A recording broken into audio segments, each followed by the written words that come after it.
Show on York's only local station. This is the Gary Sutton Show on WOYK. Listen to your show every day. It's really good. I have you guys on every morning to wake up to. Gary Sutton, mornings 6 to 9 on Sports Radio 98.9 FM and 1350 WOYK. All the things you're talking about are all the things we're talking about. It's Main Street America every day. And you're getting your money's worth. You're a brilliant mind, tremendous experience. You're great for the community. The Gary Sutton Show on York's first station, WOYK. Do or do not.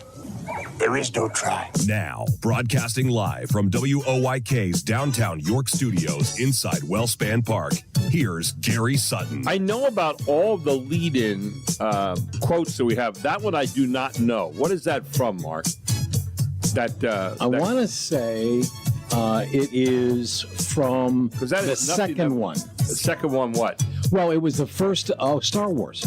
Oh, okay. That's Yoda. Oh, Yoda. Okay. Empire Strikes Back. Oh, all right. Okay. Yes, so it is the second one. And do or do not, there is no try. Gotcha. Okay. Mm-hmm. With that, ladies and gentlemen, I'm now ready to start a Monday morning of the Gary Sutton Show here live from Brooks Robinson Plaza in Wellspan Park in the heart of downtown York in York County. We are the voice of York in York County, and so glad to be coming your way. The main streets of York are where we try to get to every single day. Our morning magazine comes on Monday through Friday, 6 to 9, all right here on WOYK, and brought to you by kindnessworldwide.org.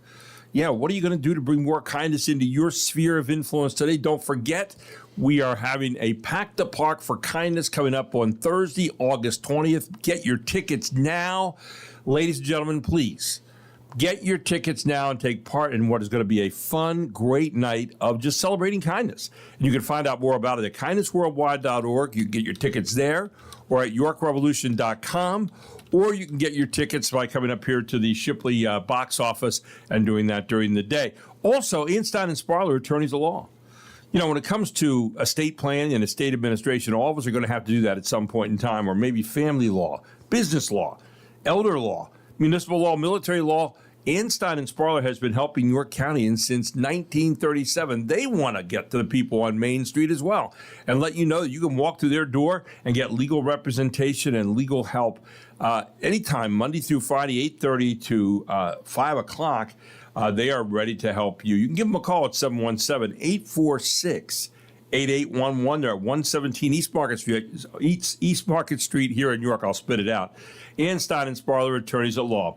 Don't forget, our text line is open today for you at 833-478-4729. We encourage you to use that. You can comment on anything during the course of our show on our text line.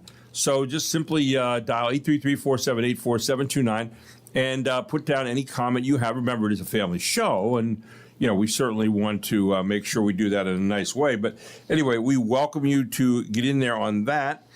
And then our question of the day today, I was looking at a very interesting article this morning, and it had to do with a poll that was being done, I think, by Reuters. And then the article was written by a guy named Jason Lang and Courtney Rosen. A bipartisan majority of Americans support more government rules for how social media companies conduct business. Now, that wasn't the part that really got me. The part that really got me was this, including a requirement of age verification tools to keep younger children off social media, according to a Reuters Ipsos poll. And that's the part that did get to me, and I asked you about that. Should we have more rules, or should we have age verification requirements to keep younger children off social media? You can find that at Gary Sutton Show on Facebook, also on YouTube, Instagram, and LinkedIn. And I would love to have you comment on that today. We'll share that whole article with you in a little bit, but all of that right here on the Gary Sutton Show this morning. So we got a lot coming your way straight ahead. Don't forget, today is National Lazy Day, or as I like to call it, Monday. All right, no, we're not lazy, but yesterday was a lazy day for me. We got done with church, we came home, and I took a 2-hour nap. I told my wife, I said, would you like to take a nap? She goes, nope, I'm not tired. I said, well, I am. I'm going to lie down for 2 hours. I just vegged upstairs, and a beautiful fan going, and just one of those moments where you just, a luxurious nap. Don't forget, by the way, 25 days until Labor Day weekend. That's kind of depressing. And 31 days until the NFL season kicks off, although we have all the nonsense games before that where they're getting the new players engaged and you don't see much of the starters. And, it's the preseason games. They have like 3 of them or something. 3. And I don't watch any of them. Used to be 4, then they made one a regular season game. And everybody's all at Twitter right now on ESPN, and they've got all the analyst shows going and all that. That's because people love the NFL. All the nonsense that makes the NFL what it is. And with that, we turn to Mark McKenzie this morning. Good morning, Mark. How are you? Good morning. Just going to let you know in advance, we've been doing this a while. Yes. And I think this might be one of the top 10 consequential dates. Really? On the calendar. Oh, my gosh. In history. Oh. It's every time, and I didn't even put everything in. Oh, this is just is it. These are just the highlights. This is a big one. That's it. All so right. once, and I will continually, try to give you perspective on this because I say almost every day, there were things that happened on this date in the past that affect you today. That's right. Never more true. You didn't even know it. Never more true than today. But you're right. It's National Lazy Day. It's also National Shapewear Day. Shapewear. Is that the things the women wear? Yes. Well, not just women. Thing? No. Are there guys that wear it too? Yeah, I think so. Spoil Your Dog Day. And that's like every day if you own a pet. True. Yeah. And the food holiday National S'mores Day. Yeah, good item item if you're on vacation at a campground or something. I suppose. I think you feel like it's obligatory. Yeah. Yeah, and then you have to make it, and they get all gooey. They are good. It is. It's messy. It's one of those things. You get the graham cracker, the nice no ice cream, bar of chocolate, a marshmallow. Moving on. Now, let's go back in history. Go ahead. Let's go back into, and we're going back before the BCE. Lord. It was 612 BCE. It was the fall of Nineveh. Here's the thing. Yeah. It was one of the great cities on earth. It was only like Babylon, right? Nineveh, right? And it fell to the forces of Medes, and it led to the sack of the city and the destruction of the Neo-Assyrian Empire, which was, a really bad thing back then. So, but it was on that date. On today's date, August 10th. Yeah. The eyes are glazing over. But go ahead, Don. 1,000 years later. Yes. Okay. See, we're jumping. We're fast forward. Quickly, yes. 1,000 years later, on this date in 610 AD. Okay. That is the August 10th is the traditional date of the, and I'm going to use the English translation here, Night of Power. And that is when Muslims believe the Quran is first sent down from heaven to the world and revealed to Muhammad, the prophet. Okay. On this date, another 1,000 years later, we're just jumping. Jumping 1,000 increments. I only mention this because I thought it was interesting. Right. 1628, on this date, the Swedish warship Vasa sinks in Stockholm. Now, what's interesting about this is that it was a relatively new ship, and it was like Their state of the art. Titanic. Yes, right? Yeah, it was state of the art. It didn't kill a lot of people. I think there were 10 guys on board. Okay. But the thing sinks. And of course, they had the technology to build this thing, but they didn't have the technology to get it out of there. And over time, people kind of forgot about this ship. And then, get this, 333 years later. Oh, no. Yes. It was rediscovered. And they said, hey, you know what? We can raise this thing. And they did. In 1961, and it because of the cold temperatures in it was Sweden. Preserved. Yes, and the mud and that kind of thing. Once they cleaned it all off. Cared. It couldn't float anyway. I mean, I'm telling you, it's one of the great things. Did it sink again? It's in a museum. Oh. You will be. Well, at least it didn't have to float again. If you have a chance to see it, it's shocking. Okay. How good it. It's like looking at Tutankhamun. But if you want to go traveling on cruising on the Swedish cruise lines, think about it. It would be if you're going to go to Sweden. Yeah. That's one of the reasons to go. On this date, Which tells 1776, you how many reasons there are to go to Sweden. this is breaking news in England. Okay. Breaking news. Okay. The United States declared independence. Oh.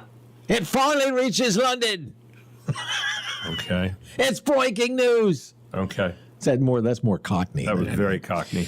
On this date in 1846, Congress passes the legislation establishing the Smithsonian Institution. Okay. It's the world's largest Smithson, named after, yes. And that's why today is Smithsonian Day. So Yes. if you're looking for a day trip, you might want to head down there. I think his coffin is there in the old building at the Smithsonian, that old brick building that's down toward the Did they end of raise him up Constitution. as well? And, Well, clean him off? No, you don't go there to see James Smithson's coffin. No. So here again, the kind of things that affect your life today. August 10th in history, it was a big day for you. On this date, 1889, a guy named Dan Rylands patents the screw cap. I mean, somebody probably would have come up with it eventually, but there was no screw cap before Dan. And on this date, you're not impressed? No, I'm very The screw cap. I'm very impressed. Can you? How are you going to drink couldn't you tell? Boone's Farm? You know, You it's, couldn't tell that I wasn't excited about that. on this date here. Maybe this one. I mean, who hasn't talked about a screw cap sometime in the last? August 10th, 1893. So Yeah. a few years later, this guy invents this internal combustion engine, and it runs on its own power for the first time on this date in Germany. Okay. The guy, if I tell you the guy's name, you'll know what he invented. Go ahead. His name is Rudolf Diesel. Oh, diesel powered. Exactly. Diesel engine. That's what Sure. he invented. Also, speaking of Germany, 1897. So all these things are, although the Ryland isn't German, but I don't think. German chemist Felix Hoffmann synthesizes, he was the first to do it, acetylsilic acid, which became Acetamin. aspirin. Aspirin, It became, yeah. I think it came from the willow tree, I believe. Yeah. And they've been taking it for like a long time in history as a pain reliever. And he was able to synthesize it. And then he formed a company called Tylenol. Bayer. Oh, okay. You were close. On this date, 1921, all right, I'll quicken this up. FDR stricken with a paralytic, illness. They thought it was polio, but it could have been something else. But of course, he couldn't walk after that. On this date, 1932, the Lego Group, founded in Denmark. Okay, and that's the one See what I that mean? made All Legos. Legos, diesel engine. Well, you had Sweden with the sinking ship. Now you had Well, Denmark making Legos. So you got the Scandinavian countries involved here. All this right, morning. so don't take a long time with this one. 1943. Go ahead. This is the date. Go ahead. Where General George S. Patton slaps the battle-fatigued soldier. Ooh. He also, by the way, a lot of people forget this, but he threatened him with a pistol. Anyway, Oh, did he threaten? yes. Well, he does say I'm just going to shoot him myself, and they yank the guy away and pull him out of the tent. I don't think he'd have done it, but Right. it was just This date, 1944, the Atlanta Braves, Red Barrett, actually, I think it might have been Boston Braves at the time, but Red Barrett throws a shutout. He beats the Cincinnati Reds 2-0. How many pitches did he throw? I think this is fascinating. probably like 90. 58. Really? How is that possible? Boy, that guy was economical. It was Holy crazy. Smoke. And And he pitched the whole game. 1948. This is a date you don't normally, connect with television stuff, but it was on this date that Alan Funt's Candid Camera debuted. I didn't know it was in the 40s. I thought it was a 60s show. Yeah, I did too. I would have said early 60s. Famous movies. If you're a movie buff, August 10th, big day. 1950, Sunset Boulevard. Yeah. Billy Wilder's classic with Gloria Swanson and William Holden. That premieres. On this date in 1960, Hitchcock's Psycho Ooh. Premieres with Janet Leigh and Anthony Hopkins. Again, more first. Was it Anthony Hopkins or was it Anthony? Anthony Perkins. Anthony I'm sorry. Perkins, yeah. Sorry. It was a slip of the tongue. Yeah. On this date, 1963, the youngest singer ever to top the charts, he was just 13 years old. Some guy named, well, they put the little Stevie Wonder. Oh, okay. So on this date, August 10th, 1963. Still making hits today. And we're going to jump way ahead to some current things that you probably remember. Just two more. This date, 2017, President Donald Trump declares the opioid addiction a national emergency. Mm-hmm. And on this date in 2019, August 10th, financier Jeffrey Epstein found dead in his jail cell in New York, apparent suicide. There you go. Lots happening on this date, no question about it. When we come back, do we want to have some more controls on kids before they can engage in social media? We're starting to realize that social media is having some problems, and especially with our kids, and we're trying to do something about it. Is it a little too late? We'll talk about that when we come back. All here on the Gary Sutton Show. And we've got some highlights, I think, for the Revs as well. Yesterday, they lost a tough one Friday night, and then they won 2 games over the weekend. We'll get you the highlights all here on the Gary Sutton Show on WOYK right after this.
Launches one in the air in right. Leobaldo Cabrera over toward the corner. It's deep. It's gone.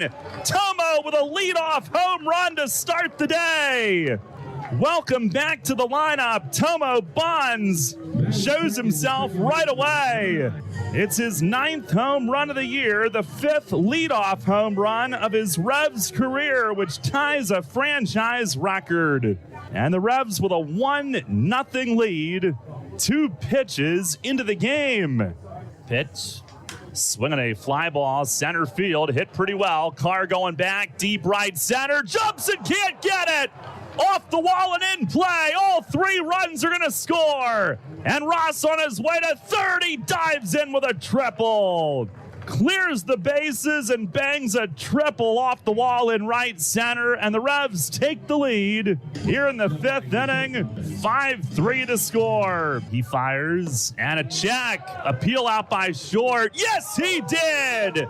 Fastball got hauled to reach. He could not stop. It's a strikeout on the appeal, and the inning's over. And Brendan Yegish strands 2 in scoring possession. He's got a career-high 6 strikeouts. And finishes 5 with the lead.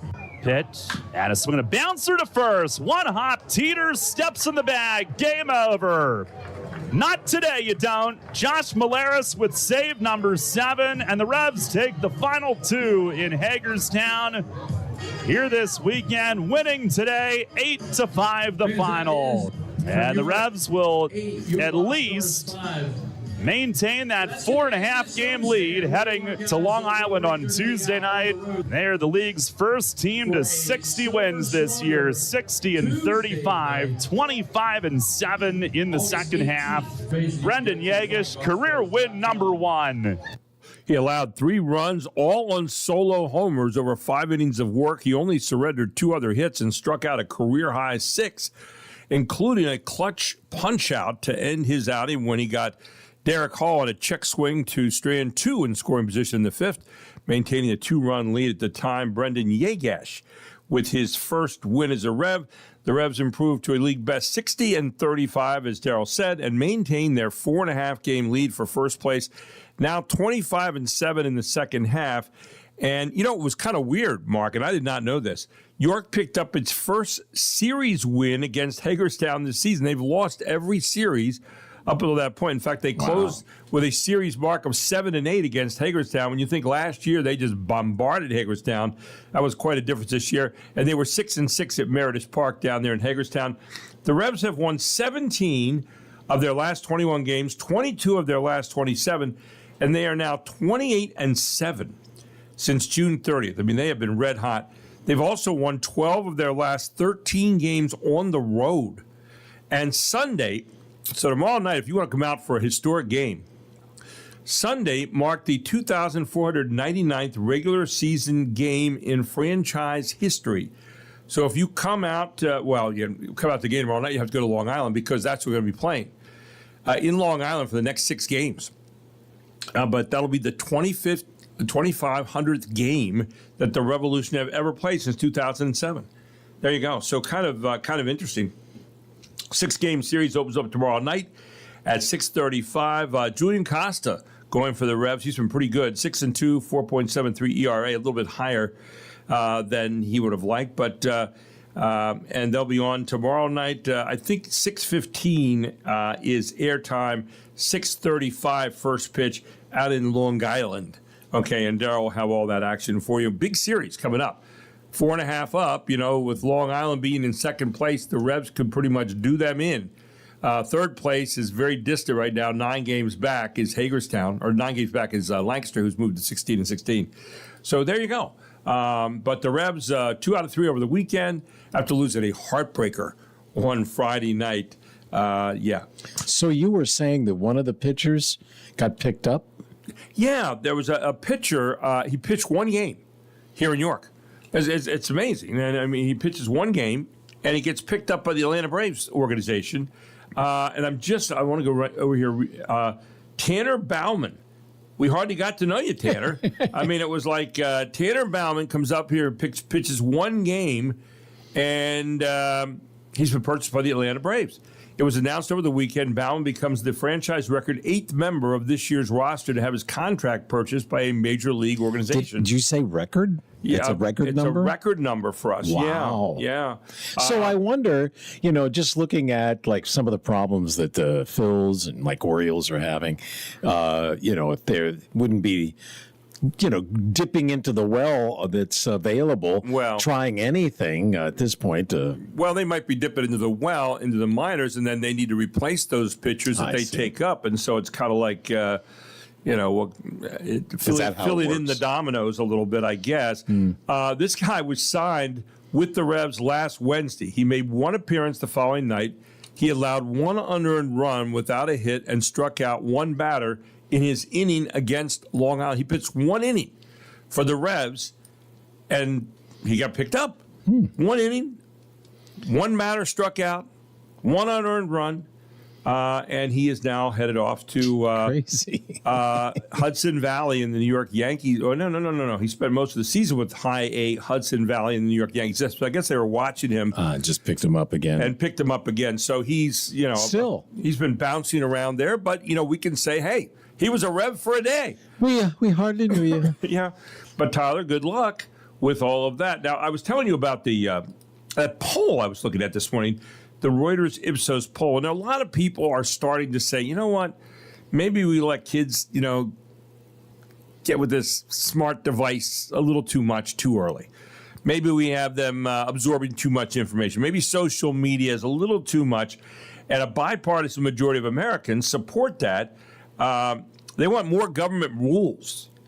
And again, you run to the government here. It's like running off to Oz to see what the wizard's going to say. But more government rules for how social media companies conduct business, including a requirement of age verification tools to keep younger children off social media, according to a Reuters Ipsos poll. Now, the poll, which was conducted over the 6 days ending August 3rd, comes as companies like Meta Platforms and Google's YouTube face mounting legal pressure over the treatment of young users. A trial is expected to begin on Wednesday of this week over allegations by state prosecutors that Meta designed its products to addict young users. I am shocked. I know. Meta, which denies the allegations, said it could face up to $14 trillion in penalties. Check that. I didn't even know that amount of money exists. $14 trillion in penalties if the states prevail.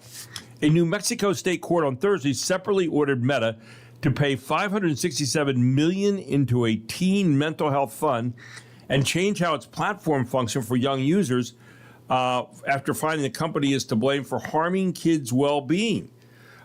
Tech companies are also under increasing scrutiny by lawmakers across the United States for their effect on youth. More than a dozen states have passed laws regulating minors' social media access, saying it is needed to bolster their safety online. NetChoice, a trade group backed by social media giants like Meta, TikTok, and Snap, has sued to stop laws requiring apps verify the ages of their users and argues such laws violate free speech protections. The problem you get into free speech here is you got kids involved. And so free speech takes on a little bit different look when you have kids. Now, the poll found 66%, and this was the operative part here, Mark, 66% support laws that would require social media companies use age verification tools to keep children under age 16 from accessing their platforms. Support was highest among Republicans with 74% backing the idea compared to 69% of Democrats. So not that much difference between Democrats or Republicans on this, if that mattered. But there you go. So what do you think about that? Should there be more scrutiny by social media companies or companies that deal with social media and have age verification, maybe 16 or older? What do you think on that? You can go to @GarySutton Show on Facebook today to answer that. Also, Instagram, YouTube, and LinkedIn. And, So there you go. We're going to take a break. We'll come right back. We got a lot more coming your way here this morning on the Gary Sutton Show. Mark, what do you have up next? You know, that's a good question. I think I am going to delve into one of the, I don't know which picture to use, though. These, premieres, trailers. I love watching trailers. Okay. So one of the movies that premiered on this date, way back. All right. And we'll check it out. And a lot more news stories all here on the Gary Sutton Show on WOYK.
Here we have a quiet little motel, when in fact it has now become known as the scene of the crime.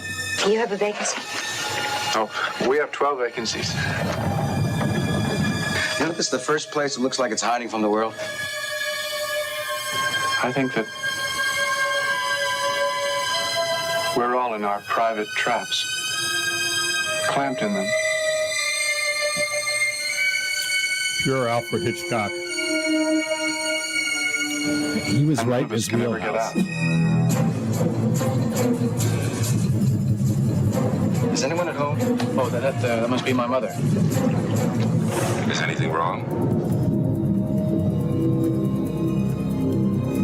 Psycho. Yeah, outside of the Jaws thing, one of the most iconic soundtracks going in, and It was great. That was his time, late 50s, Anthony early Perkins. 60s, did Birds right after this. Well, he always looked like, and Anthony Perkins in this always looked like he was on the edge anyway. I mean, You think? Yeah, just he didn't even have to act. I think he just walked out there and that was it. But no, Hitchcock was hot at that time in terms of this. I mean, he was such. And he had a TV show. That TV. Yeah, he was. I don't think I ever watched it. It was. I did. It was strange. Was it good? It was kind of like a Twilight Zone kind of thing. Okay. But there were good stories. I mean, really good stories, and Hitchcock was really good at that. By the way, most players wait until the game before they get tossed out of it.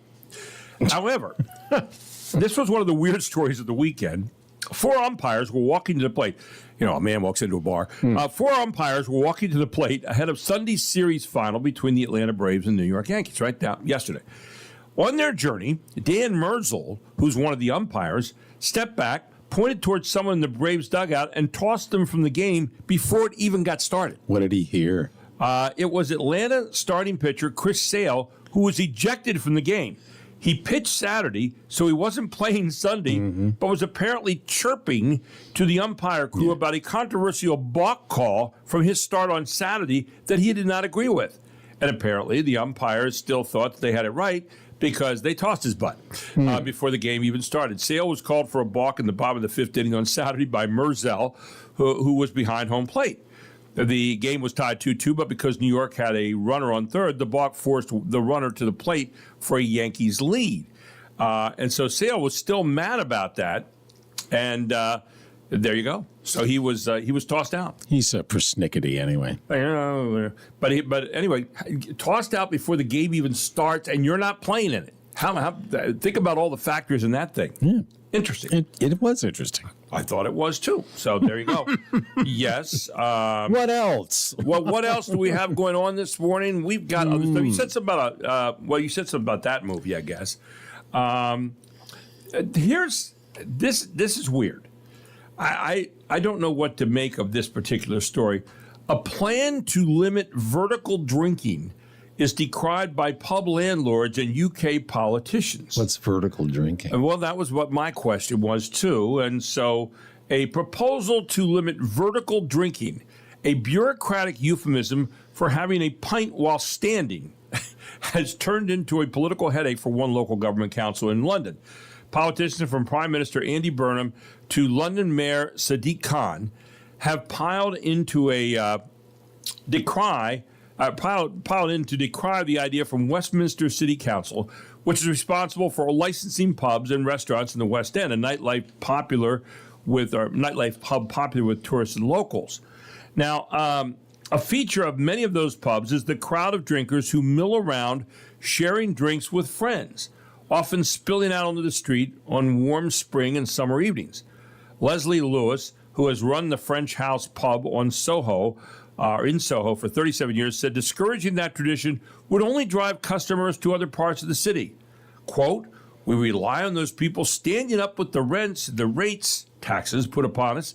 She said, "People want to enjoy themselves in Soho. They want to have a drink outside. They want to dance. They don't want to sit down and just be where they are. They want to meet people and chat and share." With British newspapers filled with headlines such as "Sitting room only at pubs," and Soho's pubs won't clamp down on vertical drinking lying down, the Westminster Council hit back at confusing news stories that represented its plans. Council leader Paul Swaddle issued a press release stressing that the proposal was part of a draft policy that's still open for public comment. In other words, this is probably a bad idea. We're going to try to find a way to get out of it and save face. The council's goal is to reduce noise and disorderly conduct disorderly behavior by encouraging bars and restaurants to serve more people at their tables, not bar anyone from having to drink while standing, he said. So he said, we're talking about safety, not stopping people from vertical drinking. Headlines in really in the UK. UK. Different. Yes, as usual. Headlines from around the world. Iran ties Hormuz reopening to U.S. concessions on several demands.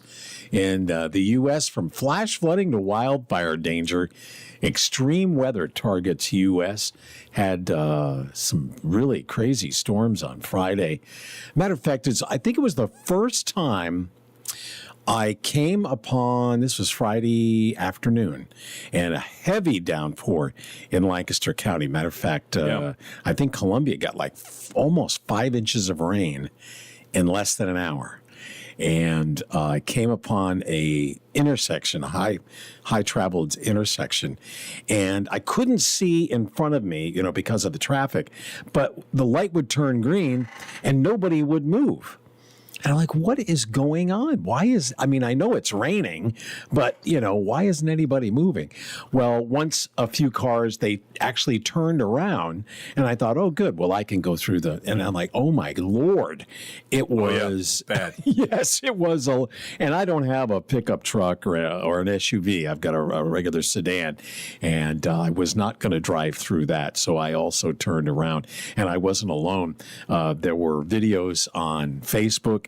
People taking videos. There was one taken from the Blue Collar restaurant in Landisville, where looking out over the Four Seasons Golf Club, it was practically the whole thing was underwater. We were playing at Grandview on Friday, and we have like 5 holes to play, and the thunder is banging in behind us. We're looking down to York, and then east toward where you're talking about.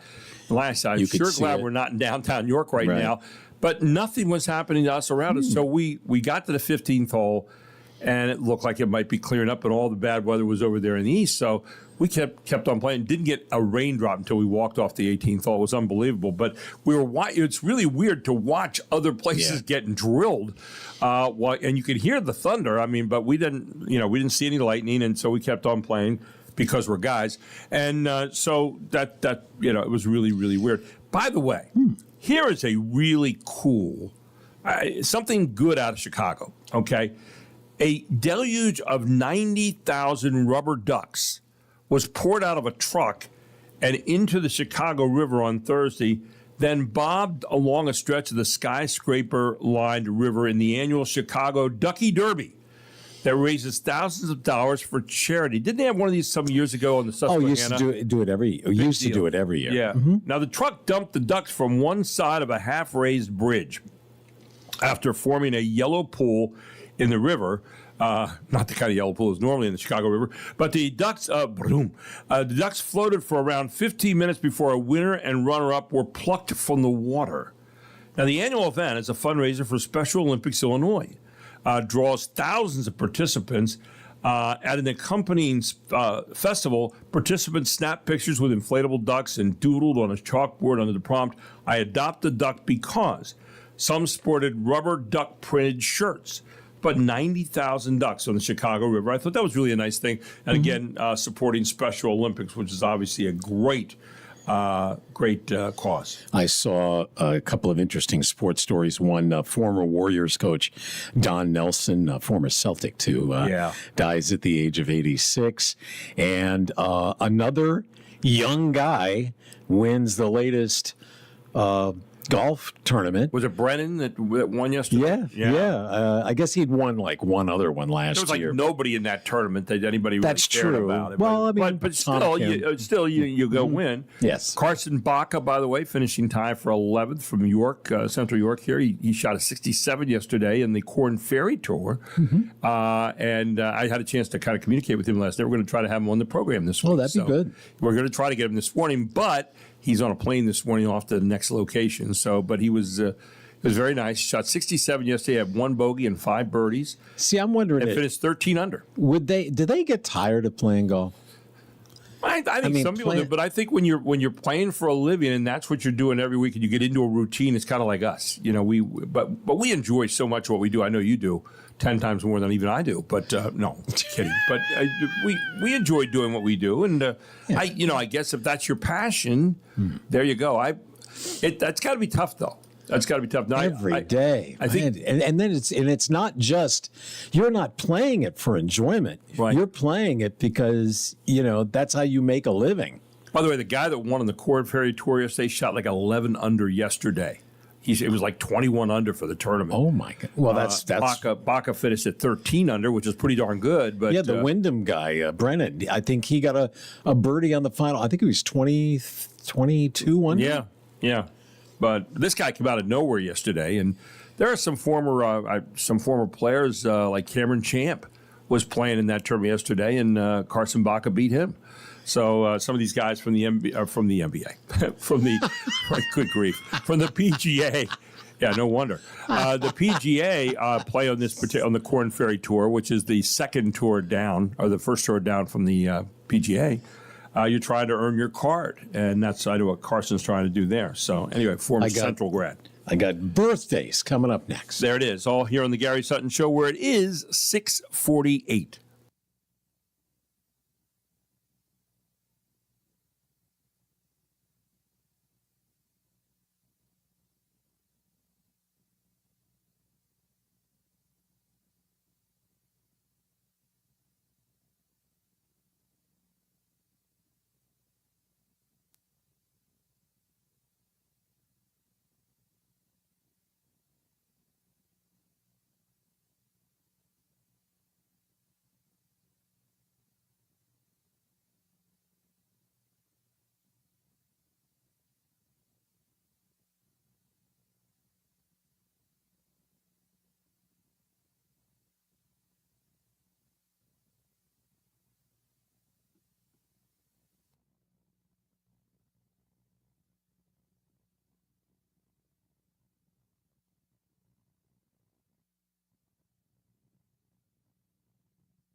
Here's a guy that never got his just due, I don't think. I agree. Jethro Tull. And the lead singer, Ian Anderson, Good is stuff. 79 today. This was probably their biggest hit, if you could call it that. And it got to like number 11? Something like Very that. jazzy. We got to hear the vocal, though. Happy and I'm smiling, walk a mile to drink your water. other. You know I love to love you, and above you there's no other. We'll go walking out while others shine. Oh, are we going to get to the hook? Oh, keep on giving, let's go living in the Living in the past. Ian Anderson there, 79. Other birthdays today on the other side of the scale. Kylie Jenner is 29. Wow. And of course, she is she the billionaire? She's a billionaire. Yeah. She's the billionaire. Okay. Angie Harmon is 54. Actress. Is that Mark Harmon's sister? I think that's she correct. is. Yeah, I don't think it's a former wife or anything. No. This woman's interesting. Rosanna Arquette is 67, and she's an actress, but she may. I don't know if she's more famous, but have you ever heard the Toto record, Rosanna? Yes, I did. She's Rosanna. Oh, she's Rosanna. Okay. She's Rosanna. Yes. Okay. All right. Justin Theroux, he's an actor. He was. I hesitate to say this. If he was here, I wouldn't say it to his face. But he's maybe most famous for being married to Jennifer Aniston. Oh. But he's been in a lot of stuff, but not a lot of like huge stuff. How many people have been married to Jennifer Aniston? That's a good question, and I don't know the answer. Been a few. Riddick Bowe is 59. I don't know if he was a boxer, right? Yes. And lastly, Antonio Banderas. Oh. Is 66. Mark of Zorro. Thank you. No. You know what? Mark of Zorro. You know what? Interview with the Vampire. You know what? When you put Puss in Boots, and he did 2 of them. Come on. I have no respect. No respect. But he had that great Ricardo Montalban type voice. Yeah. Corinthian leather. Yeah. No, I liked him in Mark of Zorro. Puss in Boots. I know. I mean, how bad? That's when you've hit the skids. You know when you've hit the skids? When you're doing commercials. When you're Billy Bob Thornton and you're doing the Verizon commercials. Did you see the one yesterday? They have a new one running. Oh, no. And so he's no longer... somebody must have told them, you know what? The guy doesn't look like he owns a pickup truck. All right. He's walking next to a pickup truck and he looks like he needs help getting in it. Okay. He's skinny and that hairpiece. Oh gosh. And so they redid it and he looks much better, but the hairpiece looks maybe worse. Yeah. I don't know how that's possible. Get that dead animal off your head. But whatever. Yeah. But by the way, here's a couple that was, well, yes, innovative. I guess you might say. Uh-oh. No one would be shocked. Does it involve clothes? Yes, it does, actually. No one would be shocked to hear that a dress code has a double standard. You find that out in your junior high. But this is fun. 2 friends, a man and a woman, planned to meet up at a restaurant in L.A., but the place had a dress code where men couldn't wear sleeveless shirts. Now, to be fair, they do say that on their website. You can't wear a sleeveless shirt coming to a restaurant if you're a guy. Okay. So rather than choose a different place, the 2 of them went back in the parking lot and they switched shirts. They laughed about it because the woman's original shirt was a long, puff-sleeved satin blouse with a horse pattern. That's creative. It looked ridiculous on the guy, but they both pulled it off, I guess. And the restaurant was very cool with the switch. So the guy now had sleeves, the girl did not, and all was right with the world. That's great. Yeah. So there you go. So if you ever get caught in that kind of situation, I guess. And then they said, hey, we really want to go to this restaurant. We don't want to switch. So the guy says, I'll look ridiculous, but I'll have sleeves on.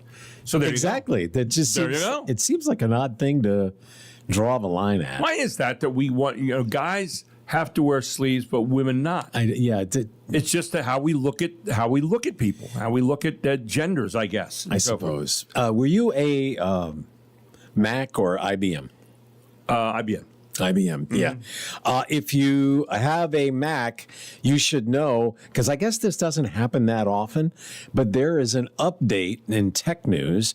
There is an update to the operating system. And of course, if you know anything about computers, that's really important. Apple now has macOS Tahoe's latest bug fix for you. It's version 26.6.1, and it addresses a very real security matter, leaving your Mac computer vulnerable to a hack, where an attacker could authenticate screen sharing from your device, meaning a Mac desktop or Mac laptop, without credentials. A similar bug fix was also pushed for older versions of Mac OS running an older Mac machine. The bug fix comes just roughly a month or so before the expected rollout of the production release of macOS Golden Gate, or version 27. Wow, Golden Gate. How impressive. Yeah. I saw something here today, too, with the gubernatorial election coming up here in November. Most polls in recent months have shown Governor Josh Shapiro comfortably leading Republican challenger Stacey Garrity for the gubernatorial spot. A new survey, which is the National Public Affairs, NPA, in Arlington, Virginia, I think it's Republican leaning from what they said, polled 600 likely Pennsylvania voters and determined that Shapiro leads Garrity 50-43, a far cry from the sizable double-digit lead he has had in other polls. So we're not sure, this is one poll that came out over the weekend, but apparently she's making some gains there, according to this poll. But again, as we say about all polls, they're snapshots in a moment. And again, depending on the group that you use, they can be what they can be. When we come back, Kevin Smith joins us. He is the Chief Kindness Chaser for Kindness Worldwide. And we'll be talking more about what's coming up here in coming days, all here on the Gary Sutton Show on WOYK. But first, news at the top of the hour. It is 7 o'clock.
This is York's only local show on York's only local station. This is the Gary Sutton Show on WOYK. Listen to your show every day. It's really good. I have you guys on every morning to wake up to. Gary Sutton, mornings 6 to 9 on Sports Radio 98.9 FM and 1350 WOYK. All the things you're talking about are all things we're talking about. It's Main Street America every day. And you're getting your money's worth. You're a brilliant mind, tremendous experience. You're great for the community. The Gary Sutton Show on York's first station, WOYK. You talking to me?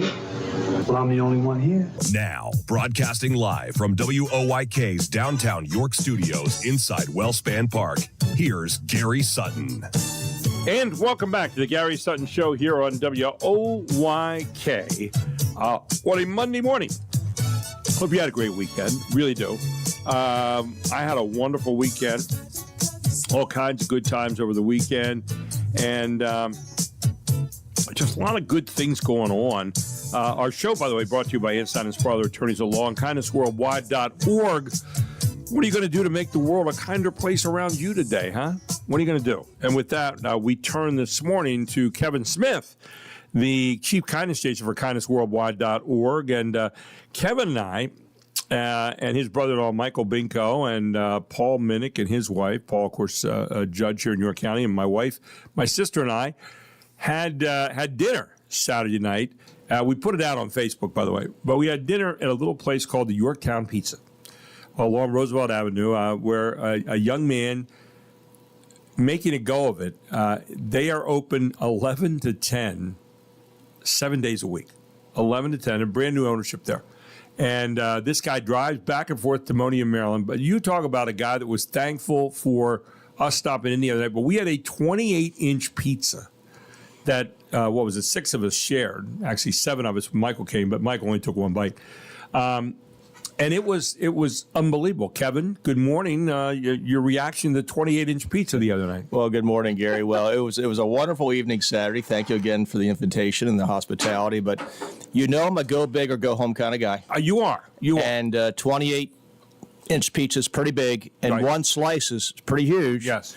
And I just remember going big and having a big bite, so to speak, and going home and just thinking to myself, I can't believe I ate the whole thing. Yeah. And then I actually had a second slice, a leftover slice, and I ate the whole thing again yesterday. So, it's the ripple effect. It just keeps on going. But even for you, a pizza aficionado, you were not able to eat 2 pieces of this pizza. This pizza is huge. I mean, the pieces that come out are just amazingly big. And, so many times you get something like this and you sacrifice the taste for the size. Did not happen the other night. Not at all. Well, sometimes you compromise quality for quantity, but not in this case. I mean, this was, honest to God, it was one of the best pizzas I've ever had. And I've eaten more than my share of pizza over the years. In fact, you may know at one point back in my corporate days, I was known for eating Healthy Choice pizza for 532 consecutive days. That is not a joke. It was like one of these days like Forrest Gump. You just show up, say, I just stopped running. I just stopped eating. You get the streak going. I started running. And just started eating a pizza. But it was a healthy choice But pizza. it's a healthy choice pizza, right? So you didn't feel like you were hurting yourself. And, so anyway. But what was fun the other night? Just sitting around. And, again, that conversation, just having conversation. Everybody kind of introduced themselves to each other and like you didn't know Paul and they didn't know you and in talking about what kindness was all about. And it was just a fun evening. I had a great time just sitting back watching people have conversations. I had more fun doing that than anything else.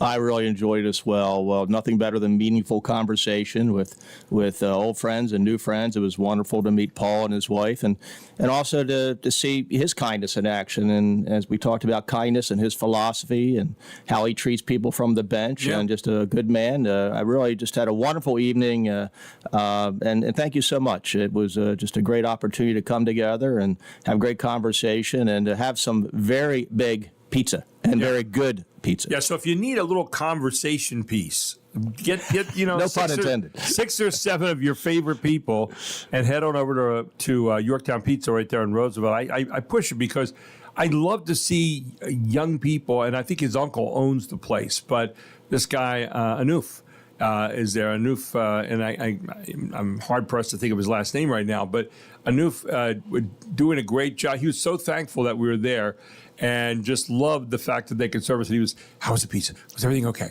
And, but you looked around, it was a nice, clean place. Here's a guy, I love to see people who go out there and they have a dream and they put it on the line and then they're willing to work every day to make that dream come true. And you think about how many people are willing to go out just about every day, work at 11 to 10, and then driving up from Timonium near Baltimore, driving back down at night, and what do you have to look forward to the next day?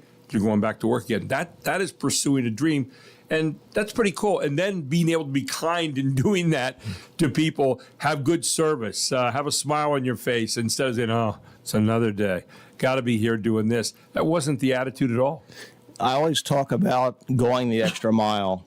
And that's a classic example, hard work and what can happen when you're guided by heart, passion, and purpose. And just to see him in his element, just observing and making sure everything was to our satisfaction, hospitality, and being grateful.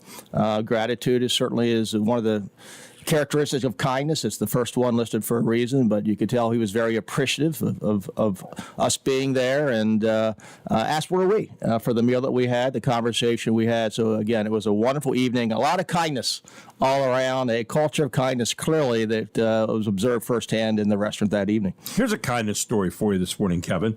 A former Wendy's manager in Cape Cod, Massachusetts, is headed up to Yale University on a full scholarship after the owners helped fund his community college education. His name is Thalys Winner D'Souza. Middle name is Winner, W-I-N-N-E-R. Well named. And he was working as a shift manager in high school when his bosses promised to help him attend college if he stayed with the company. So they gave him 3 years of community college tuition. Thalys went on to earn top grades, serve as the student body president at this community college, and successfully transfer into Yale University, which only accepts a very small percentage of transfer applicants. And he got in there. And again, here's the company, Wendy's, that said, if you work for us and you stay with us for a while, we'll fund your college education. They did that at a community college. This kid makes the most of his opportunity, and here he is now at Yale as a result of the kindness of somebody else.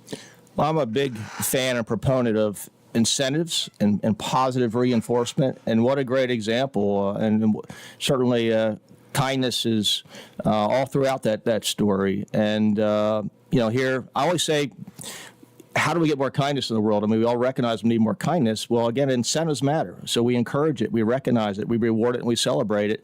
That's really what happened there. There was an incentive. Look, if you stay with us and you work hard, we'll help pay your way through college and further your education, be a positive influence in society. And what a great story. And but incentives, positive reinforcement, no better way to go. I always say it's better to have a carrot than a stick. We have August 20th coming up in 10 days from today. That is Pack the Park for Kindness. I know some of you are saying, oh, no, Gary, you're going to say it again. I've been saying it every day, and I'm going to keep on saying it every day for the next 10 days, is Pack the Park for Kindness. We want you to come out here that night and really be part of the whole kindness movement. All right? And all you have to do is buy your ticket and then get out here and have fun.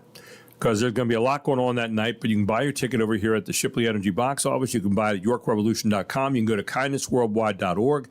You can get your tickets. I don't care how you do it. Get here, okay? Be part of this. We, by the way, invited Governor Shapiro to attend that night. Now, we know Mayor Sandy Walker and her husband are going to be here that night for sure. They're going to be up in a suite that Kevin was kind enough to offer to me, and we're going to be having a couple of suites that night where we're going to be inviting people up. But we want to get the governor out here as part of that, too. And the governor, I know people agree and disagree on different issues, and that's fine, as I do with the governor. But, one of the things that the governor has preached a lot is every time I've ever seen him, he's always had a Republican and a Democrat with him, or sometimes just a Republican with him. And his idea of civility. And civility is part of kindness. And I know that's one of the things that we are pushing hard with the governor to be here, and they're working really hard to clear his schedule to make sure he could be here that night. So we're going to wait. As soon as we have that announcement, we'll give that to you. But That's all part of it. This idea that we cross lines that we may disagree with people on different things, but we can still be kind. We can still be respectful. We can still have conversation. We can still be fellow human beings, Kevin. I think that's part of what this is all about. That's exactly right. Well, if there's anything that is truly nonpartisan, that should be bipartisan, it is the need for more kindness in the world. Look, we can't stand for kindness. What do we stand for? And kindness is a universal language everyone understands. It's the bridge of all divides. It's the one thing everyone agrees we need more of. And so this is something truly is a bipartisan issue. My hope and vision ultimately is that we have all 50 governors formally recognize Kindness Week worldwide. Of course, Governor Shapiro was the first, but there's others, I think, in the queue. And we get a few, we'll get them all. But it's something that we need to remind ourselves in the midst of our discourse. We can disagree, but we can disagree better. We can do it with civility and respect. It's nice to see an effort to bring both parties together. It's symbolic, but it's important. And to get things done, we've got to work together. We got to stop the divisiveness. We got to solve problems, not be part of the problem. So I'm encouraged by that. I do hope, to see him on the 20th. Right. I appreciate his support, and I think there's a lot of opportunity to do a lot of good things in the spirit of kindness going forward. Well, I look at the whole thing, and we all sit around and say, oh, my gosh, look at how we're behaving in this country. Look at the polar ends we're at. Look at the name calling that we do all over the place on all sides of things. And we all kind of agree that it's not real good. So what do we do as an alternative? Do we say, well, and let's just keep on going and keep on doing it because it's making it so much better, which is not. Or there's a different way. And I think the different way is, how can we be kind and respectful toward one another? It doesn't mean that we have to give up our point of view, and it doesn't mean that we have to stop, debating in a meaningful and good way. But the fact is, we could debate in a meaningful and good way. And that's something that I think is part of Kindness Worldwide, that, we're trying to tell people this is the way we could do things, and it's much healthier in the long run for all of us. Absolutely. Well, leadership by example matters, and we all can lead by our example. It's easy to point the finger at others and say that others should be doing better, and certainly there's a lot to be said for that, but we can't control the actions of others. We can only control our own actions and behaviors. And maybe, just maybe, if we lead by our example and we're respectful in our discourse and we disagree better, that can set the tone and that can become contagious. We can be the ripple and have that ripple effect, and focus on our circle of influence. Don't dwell on our circle of concern. And eventually, as we do that, we can expand our circle of influence. We can affect things that maybe we're concerned about that think we have no control of, but it all starts with us. We can be the change we wish for, and we ourselves can lead by our example, and the hopes that others will then follow it. No question about it. And, I think that's something that we need to keep in mind. That, there is a better way of doing this, and we invite you to get on out here on the 20th. It's all going to start at 6 o'clock that night, Kevin, with all the festivities and on-field stuff, and then there'll be things throughout the game, things happen in the concourse down here, between innings things, all kinds of stuff going on that night to really remind us of kindness. Is also part of the Revolution playing baseball against, I think they're playing against High Point Rockers. High Point Rockers that day from North Carolina. So it should be a great evening out there, and we're looking forward to it that night. We're going to take a break. We're going to go back with more from Kevin Smith right here on the Gary Sutton Show on WOYK, where it is 7:18.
mind set on you.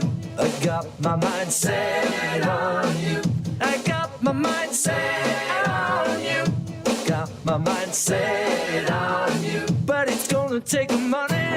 Welcome back. The Gary Sutton Show here on WOYK. Glad you could join us here on a Monday morning. Kevin Smith is the Chief Kindness Chaser for Kindness Worldwide. We talk about kindness a lot in this show and locally how it can be applied. And Kevin, a couple things that stand out in mind here. The ROK, the Rock initiative now, you're going to be bringing that up that night on August 20th out here at Pack the Park for Kindness Night. Tell people a little bit more about what ROK is really all about and how that kind of translates into more acts of kindness. Well, all of our initiatives are first launched in York County, Pennsylvania, the epicenter of this movement, and then we export them to the world. So we are going to be launching the revolutionary platform ROCK at Pack the Park for Kindness. So ROK, it's an acronym, Ripples of Kindness. On this platform, you can do acts of kindness and you can see the ripple effect. You can see the magnifier. You can see how your kindness amplifies and literally lights up the world, because on the app, it's like a global map, and you can see it literally light up the world around you, the world at large. You can see acts of kindness wherever they're occurring in the world. It's a point-based system. So we can celebrate champions of kindness anywhere and everywhere. We can democratize kindness. It doesn't matter what your occupation is, doesn't matter your level of income, doesn't matter where you live, doesn't matter whether you're famous or not, a celebrity, or just an ordinary person like most of us.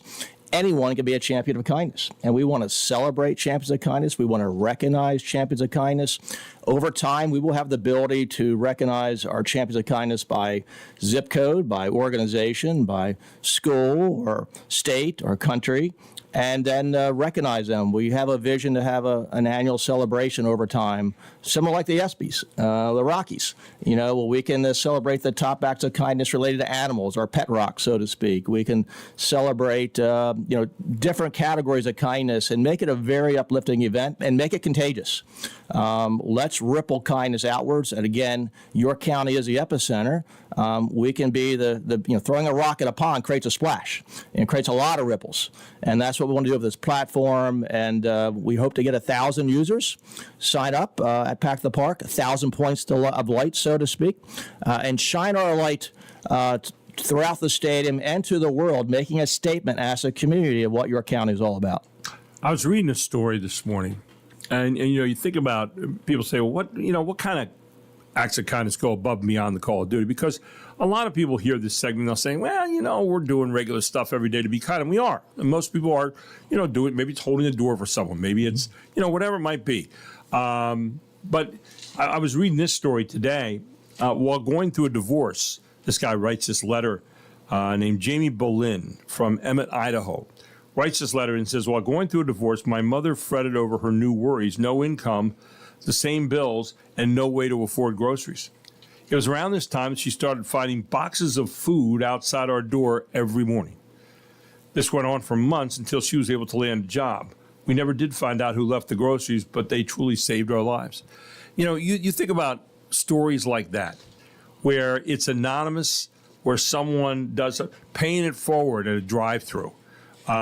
You think about those kind of things, little things like that, or sometimes, seeing somebody not have the right change at a counter in front of you at the grocery store, and you reach up and you say, I'll take care of that. Or, something along that line, seeing a veteran, buying lunch for them. You see them with the hat and they're sitting there and just going over and buying lunch for them and doing it anonymously. I think part of that is just the idea that you just went out of your way to show a kindness to someone. And then the other part about that too, Kevin, that I think is sometimes is missed, is the networking that goes out from there. They're going to pay it forward. Many people are going to say, well, geez, I remember when that person did it for me. Let me do that now for someone else. That's the ripple effect, and a great example. And these stories are out there; they're everywhere. We often don't hear about them as much, and so we think that they are not occurring, but they are more than what we realize. And those little things are the big things. I mean, we may often never know the impact of a smile or a hello or simply giving someone a hand up when they need it the most. But to hear that story, I mean, that was an anonymous person, of kindness, what occurred there. And then the recipient of that kindness acknowledged how it had such a profound impact on their life. Now imagine you're that person, you're that anonymous person, and then you read that story. And then you're aware of, my gosh, I did this thing and what an impact it had on someone's life. How meaningful is that? We each can do that every time. And through this platform, even if you want to be anonymous, right, you can report your kindness and then see how it ripples out throughout the world. And there's a whole science behind it to know that someone did something seemingly small and insignificant, but yet it had such a profound ripple effect and made such a change and difference in other people's lives. Imagine the impact it has on the giver of kindness for self-esteem, self-worth. That's what we want to do through this revolutionary platform. Here's where you could see a ripple in just one little restaurant. I'm reading a story from a lady named Liliana Figueroa in Phoenix, Arizona. A very short story. Before work one day last December, I stopped at a deli and ordered an everything bagel with cream cheese. It was toasty, it was warm. I couldn't wait to dig in. But as I left the store, I noticed an older indigent gentleman sitting at the bus stop. Knowing it would probably be his only warm meal of the day, I gave him the bagel. But all was not lost for me. Another customer from the deli offered me half of her bagel. I was so delighted because I realized that in one way or another, we are all looked after. There was the networking you're talking about right there when someone else looked at her and said, well, look what they're doing. Let me help to get involved with that too. Boy, I tell you, it is contagious. Final thoughts this morning, Kev. Well, what you just described, great examples of leading by example and then becoming the ripple effect, because it does inspire other people. Those small acts, when people observe them, they're inspired to pay it forward in their own ways. And so one small act, it's not a small act in a vacuum in isolation. That one small act can lead to dozens, hundreds, exponential number of kindnesses as the result of that ripple effect, and we each can be that ripple to start a wave. And here's the final story for today, and I thought we'd end with this, Kevin. This came from Mohammed Basha from Gainesville, Florida.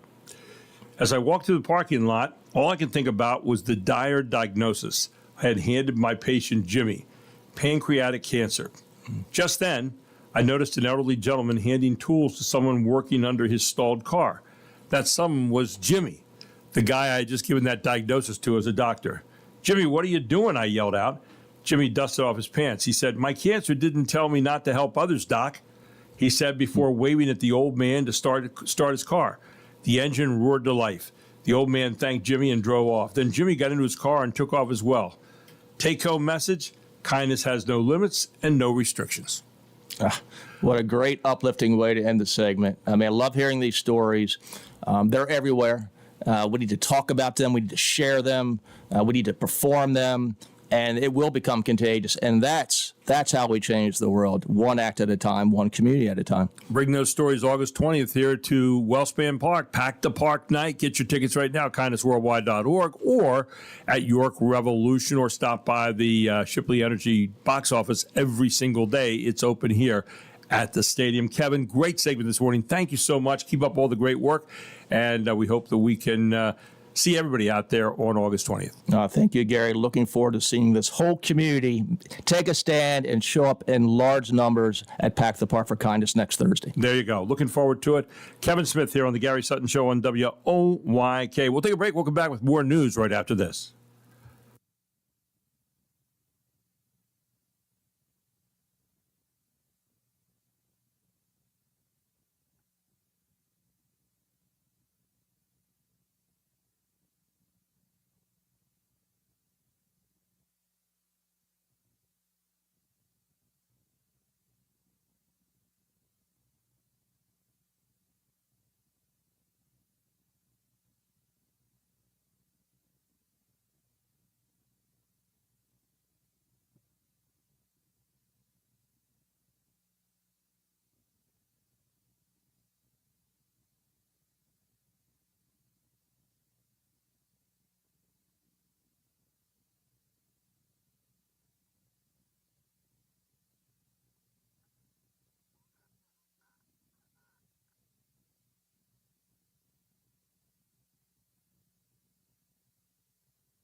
The Gary Sutton Show here on WOYK. Sound familiar? Michael Jackson off the wall. This was before Thriller. Yeah. And this was after he had done The Wiz, and which was a lot of commitment. Was acting, dancing, He still had a nose. And it was a solo album. Yep. So it was his 5th studio album. And if you look at the picture on the front of this album, he looks like he did when he was a child, only a little older. Yep. And like I said, he still had a nose. This album, and the next album was Thriller. Right. And do you remember how different he looked? A little bit, although he still kind of looked like Michael Jackson. A little. It was though later on he started looking like a skeleton. It was a little more sculpted. His nose was a little more sculpted. A little bit more. And he had a different hairstyle. And it all started to change after this album, which, by the way, produced by Quincy Jones, who also produced Thriller. And Quincy Jones was a genius. Yes. That kind of stuff. I mean, really, really good. And this album had 4 top 10 hits from in the top 100, which I guess had never been done by a solo artist. So, but unusual that he only got 2 Grammy nominations. But the album is in the Grammy Hall of Fame. Yeah.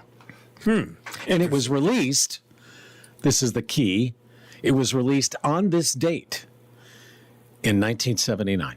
Wow. There you go. One of the great albums of all time, actually. By the way, the Hanover, over in Hanover, the area, the construction on York County's Trolley Trail trailhead has begun, which is good news for a lot of people. But the York County Rail Trail Authority announced that construction of the new trailhead for the Hanover Trolley Trail has now begun. According to the York County Rail Trail Authority, the new $1.4 million trailhead project situated along York Road, that's State Route 116 at Heidelberg Township, will feature several new visitor amenities. Officials say construction will include an information kiosk, picnic table and benches, a portable restroom, and 23 parking spaces. There'll also be a boardwalk and bridge connecting the new trailhead to the Hanover Trolley Trail. Construction will also include a driveway entrance and gate, a stormwater system, landscaping, and signage. Our parks and beautiful natural resources are an important part of what makes York County such a special place to live, work, and visit, said York County Vice President Commissioner Scott Burford. This project will greatly enhance the Hanover Trolley Trail and improve the overall visitor experience. We're grateful to Heidelberg Township for donating the land and deeply appreciative of the Powder Mill Foundation and our local and state partners for their investments in improving the quality of life right here in York County. So that's all underway now. That's a 12-acre site that Heidelberg Township donated to the York County Rail Trail Authority back in 2025. And the project is being funded through a $700,000 Keystone grant for the Pennsylvania Department of Conservation and Natural Resources. So there you have it.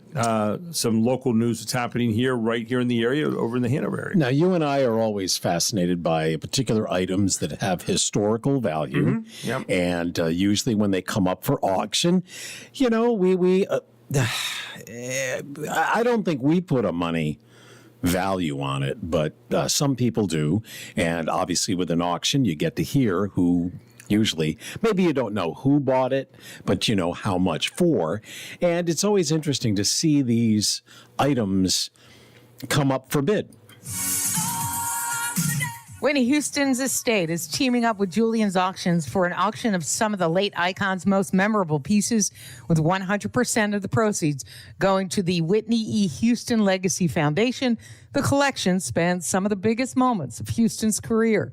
Among the standout lots, the mini dress she wore at the 1988 American Music Awards, a Bob Mackie embellished jacket, estimated between $2,000 and $3,000, and her recording industry certified 9 times platinum award for I Want to Dance with Somebody. The auction is set for Tuesday. Michelle Polino, Fox News. I don't know. I don't think those things have quite as much value. I was going to say maybe her white warm-up suit she wore when she sang the national anthem. Still, I think the greatest rendition I have ever heard. How about this auction?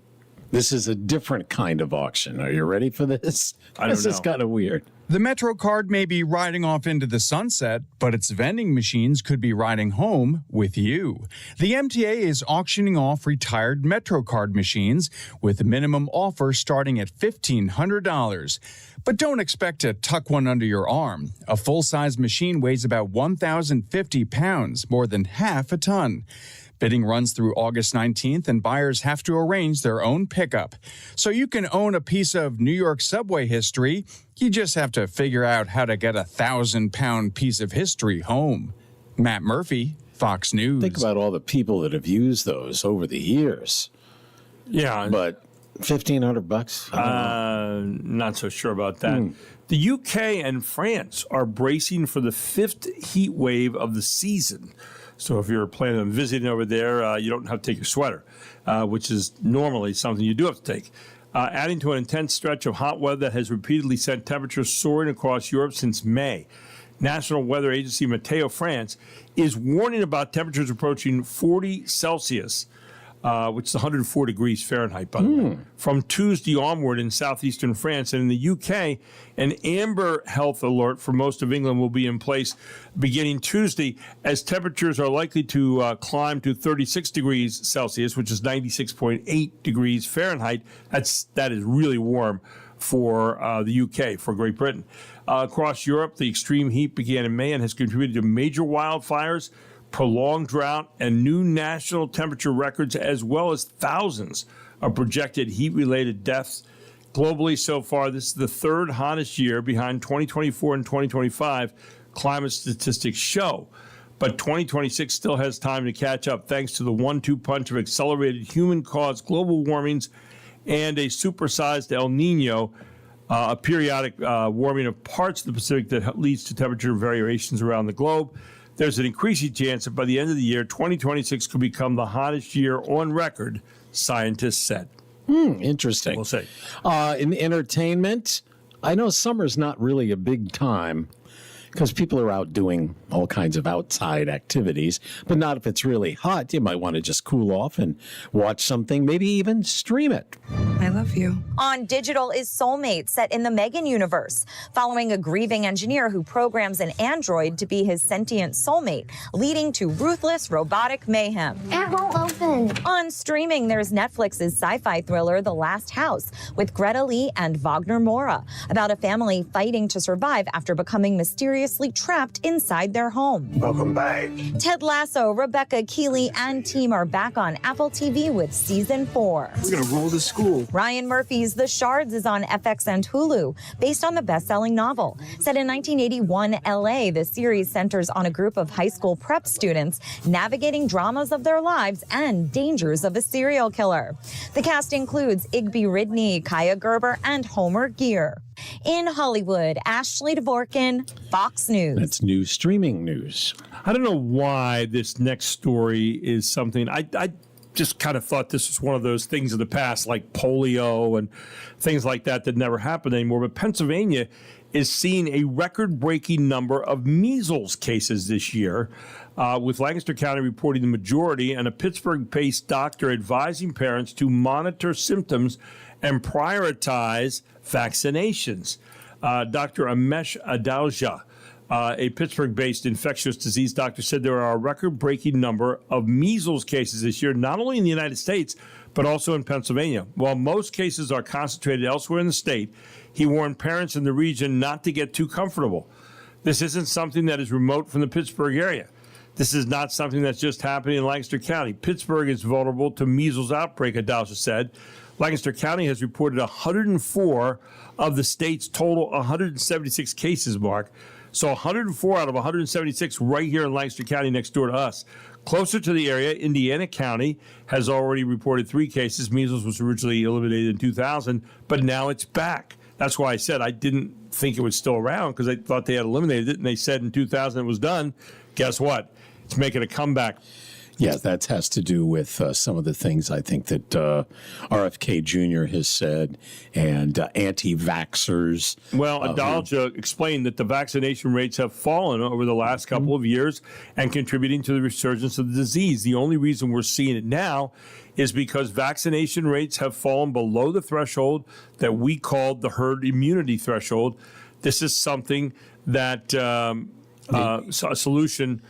Something that we've had as a solution since the 1960s, but for whatever reason, people have now turned against that technology, he said. He also warned parents to watch for symptoms of measles if there has been any exposure. So cough, runny nose, conjunctivitis, which means red eyes, the doctor said. Those are the things that will let you know if there might be measles available. Alice Yoder, who is a Lancaster County commissioner and also a healthcare professional for many years, volunteered with her on the Cancer Society there. And but over the weekend, she wrote an op-ed in the Sunday News about, and she's been an advocate for this, a health department for Lancaster County.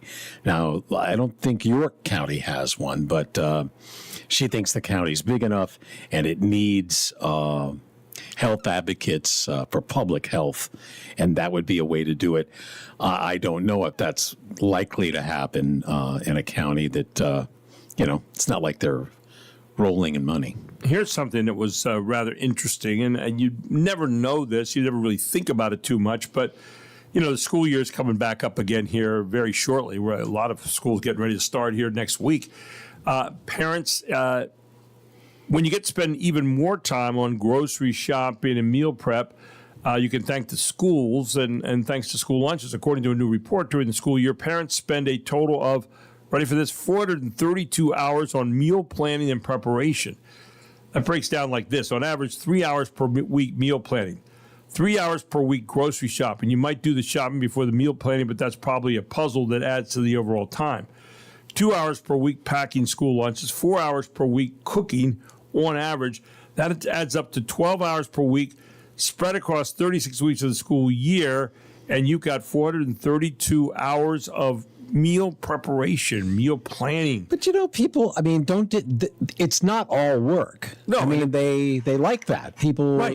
Planning good food and special events, birthdays, that kind of thing. And they say that when it comes to school lunches, the biggest hurdles are finding foods that kids will eat, right? Keeping lunches interesting and avoiding food waste, which could also be read as avoiding waste money, period. That's out of Talker Research. So, you're right. There are a lot of parents who say, oh, good, I can get them a lunch, find out what my kids like, see what's healthy. You kind of find a nice compromise between the two. But I'm against dinos. There you go. Dinosaur chicken McNugget.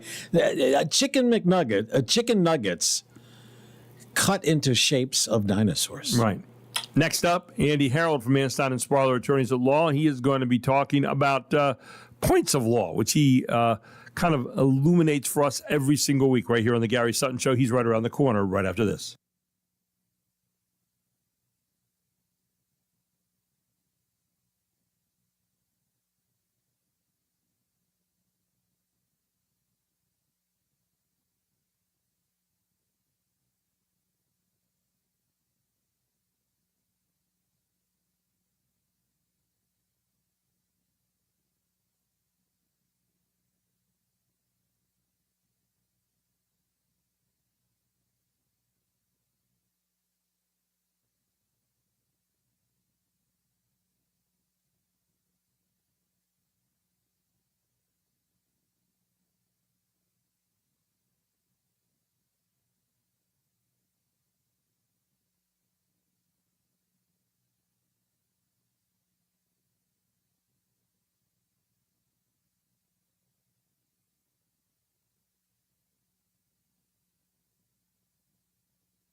stations. Oh, disco. We're the one you can turn to. We're the one, we're the one. We're the one you treasure, the one it's pleasure to see. Now, this was one of those jingles where it was for a network, and they would run these in the late summer, early fall, ahead of the new shows that would come on. Okay. And this one, the jingle that's big here is "We're the One." And it's usually around those kinds of things. Right. So, like, that's Punky Brewster. And I think that was Battle of the Network Stars. So they have these little things that are coming up here. There's Norman Fell. There's that was from Happy Days. It was like a celebration. Yes, Cindy Williams. So, so it's good times. We have all the good shows. We're the one. There's Lauren Green. Do we do that so much anymore? I don't think we do. No, they don't, because TV has learned that we don't do on time. Yeah. It's called appointment TV. Right. We don't do that anymore. We could do it anytime we want to. Exactly. But in that particular case, and the reason why I did the ABC was because... It was catchy, by the way. It was. And they used to have... NBC had some really good ones. And CBS also. Mm-hmm. They all the big networks did that. And announcing their lineup for the fall. Yes. And, yeah. And the reason why I did that was because it was on this date in 1948 that the ABC network began. And so August 10th, a huge day. We continue to learn that since early this morning. Lots of things happened on this date that, impact you. I mean, where would you have been without Laverne and Shirley? I'd probably still be here doing what I'm doing right now. Is that right? Because that's how many times I watched Laverne and Shirley. You didn't watch Laverne and Shirley? No. Oh. No, that was a spinoff of Happy Days, right? Correct. Yeah. Anyway, how many times have you stood at an airport security frantically checking every little bottle in your bag to make sure they're 3.4 ounces or less? Or had to dump your whole water out only to refill it after you got through TSA? Well, you're not going to like hearing this. A security expert from Harvard says the liquid rule that travelers have dealt with for nearly 20 years is basically security theater, quote unquote. They're saying, here's how he put it.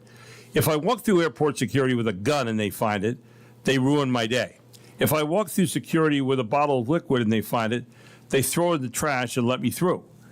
Here's something so dangerous that you can't take it with you on the airplane, yet so safe that officers will throw it in the trash next to them and then let you walk through.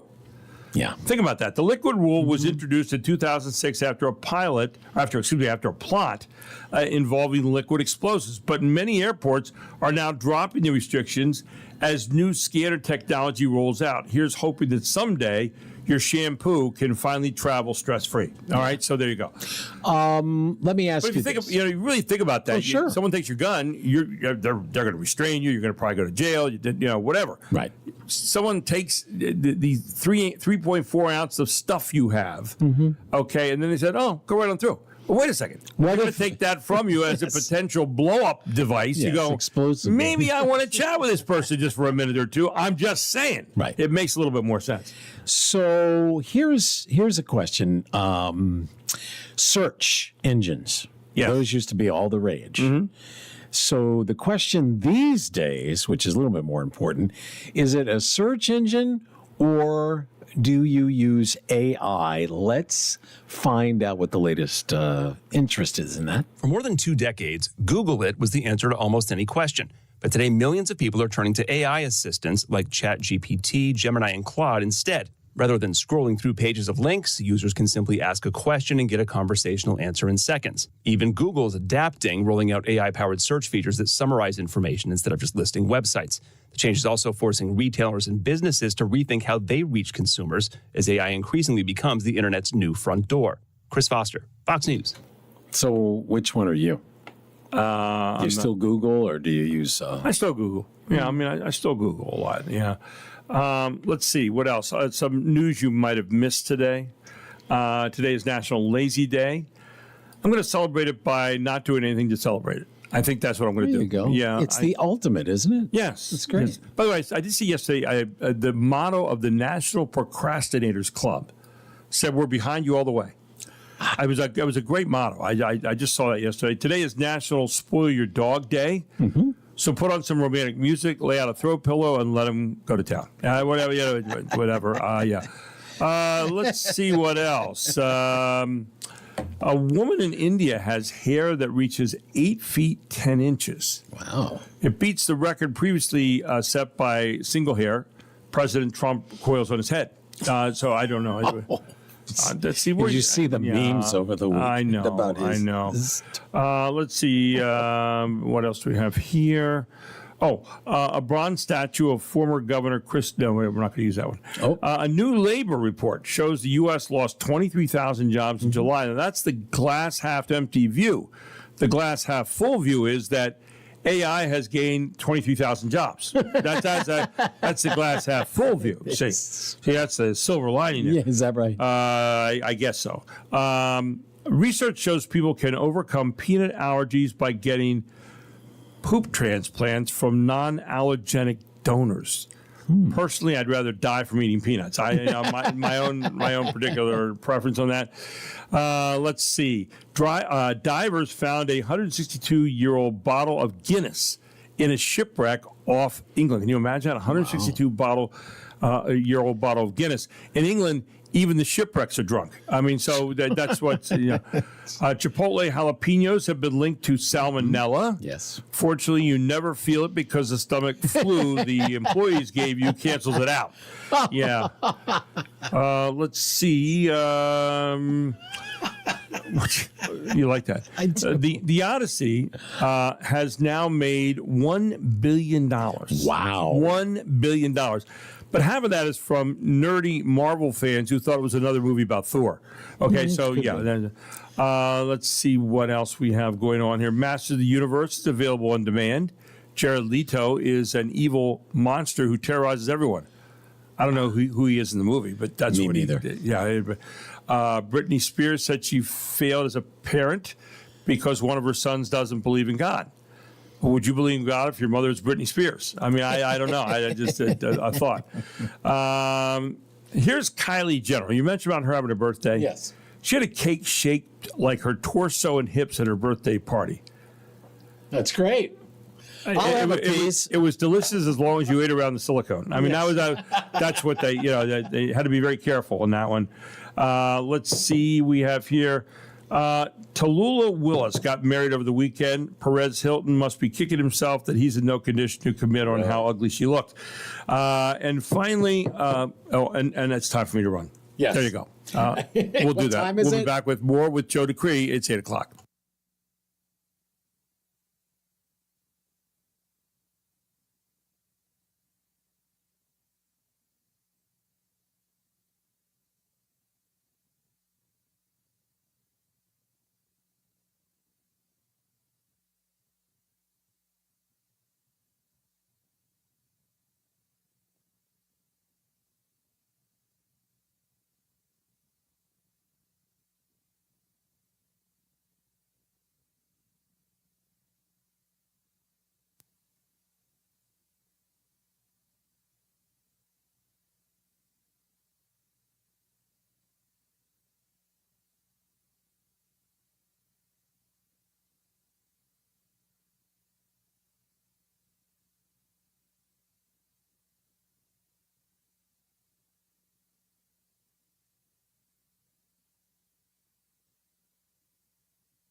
This is York's only local show on York's only local station. This is the Gary Sutton Show on WOYK. Listen to your show every day. It's really good. I have you guys on every morning to wake up to. Gary Sutton, mornings 6 to 9 on Sports Radio 98.9 FM and 1350 WOYK. All the things you're talking about are all the things we're talking about. It's Main Street America every day. And you're getting your money's worth. You're a brilliant mind, tremendous experience. You're great for the community. The Gary Sutton Show on York's first station, WOYK. Pay no attention to that man behind the curtain. Now, broadcasting live from WOYK's downtown York studios inside Wellspan Park, here's Gary Sutton. We say that all the time.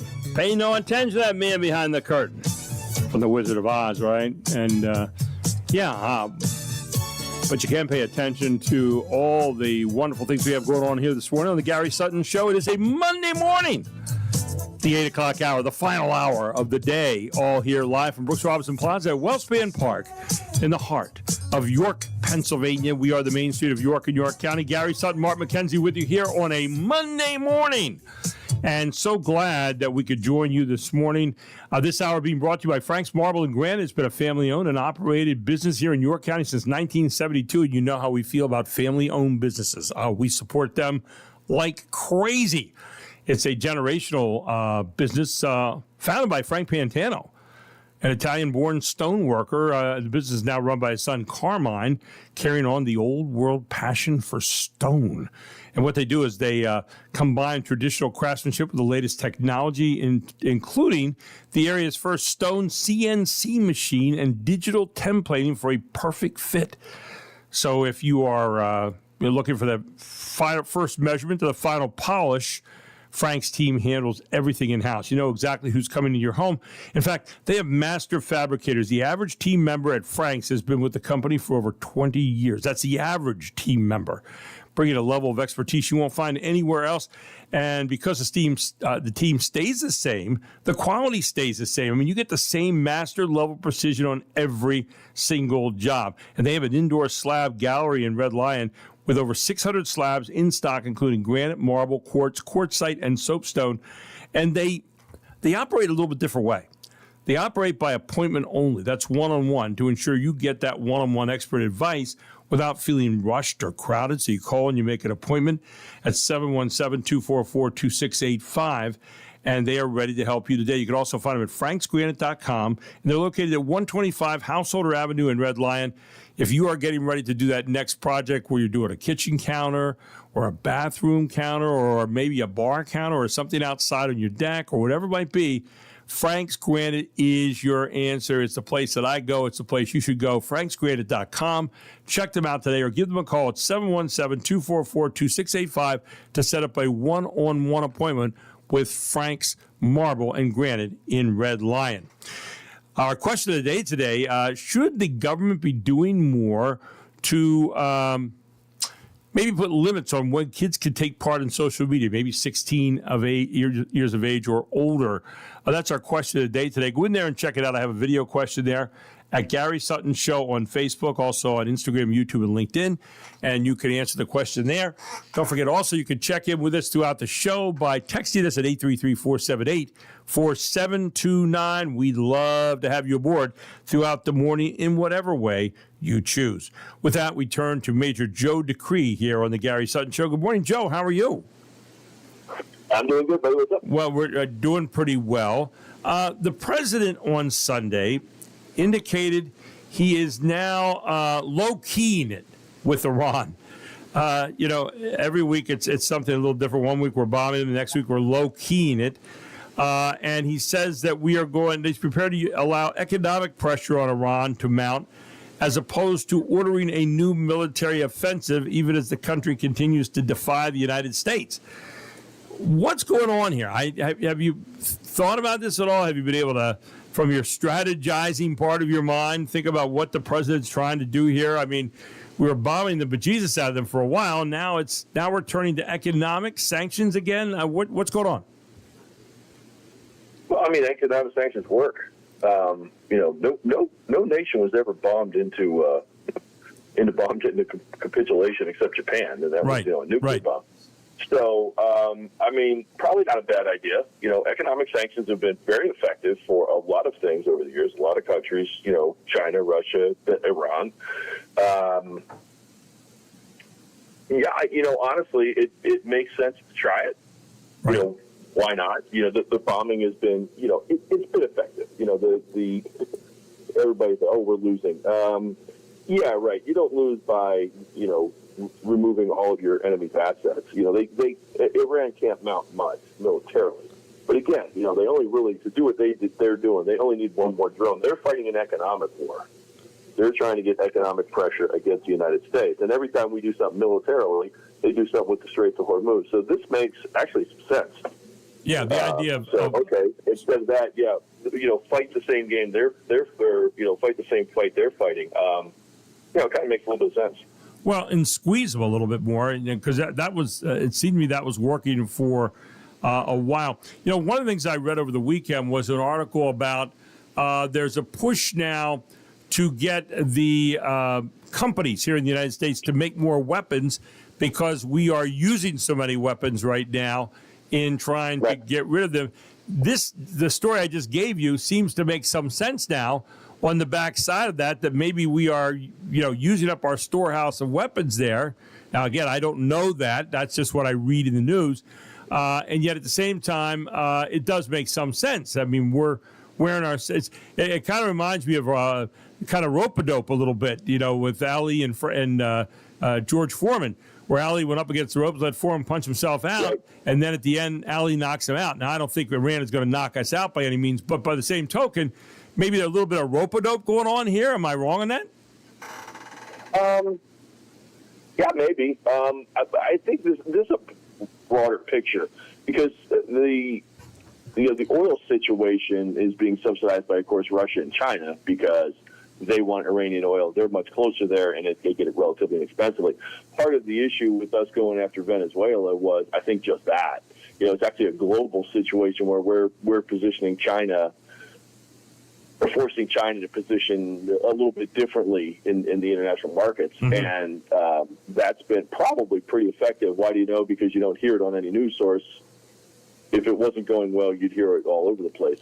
But if it's effective, you don't hear anything. So that's probably working. This thing with Iran, yeah, I think a shift in strategy is warranted. I do. And I'm not opposed to continuing to blow up Iran. I really am not. However, for what the president wanted to accomplish, it's not working.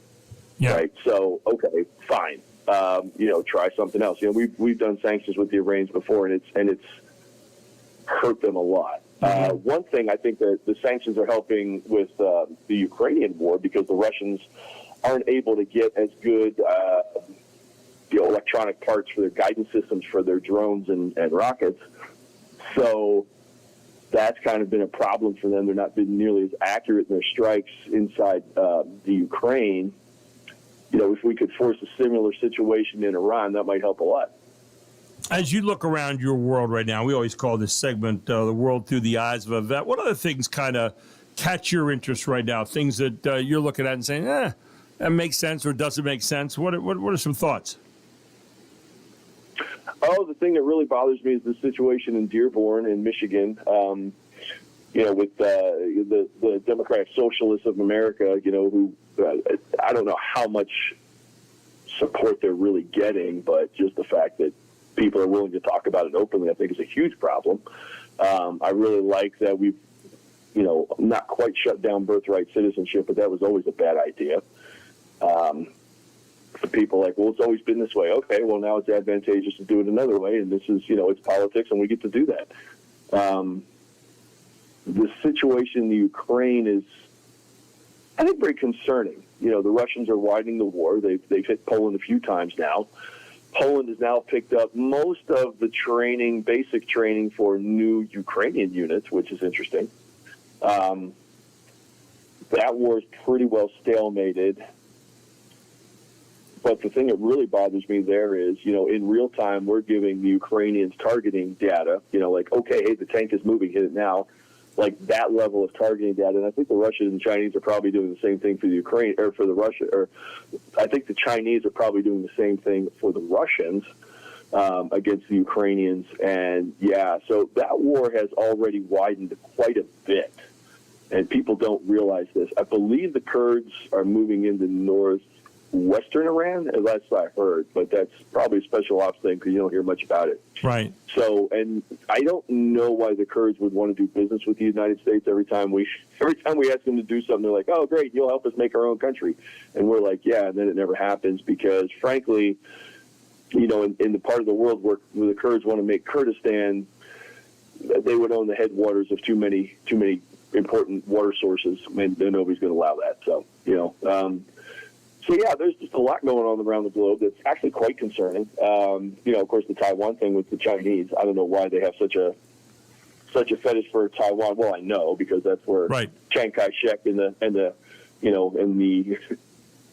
other people who have made China a mess, went, and so now they have to have it.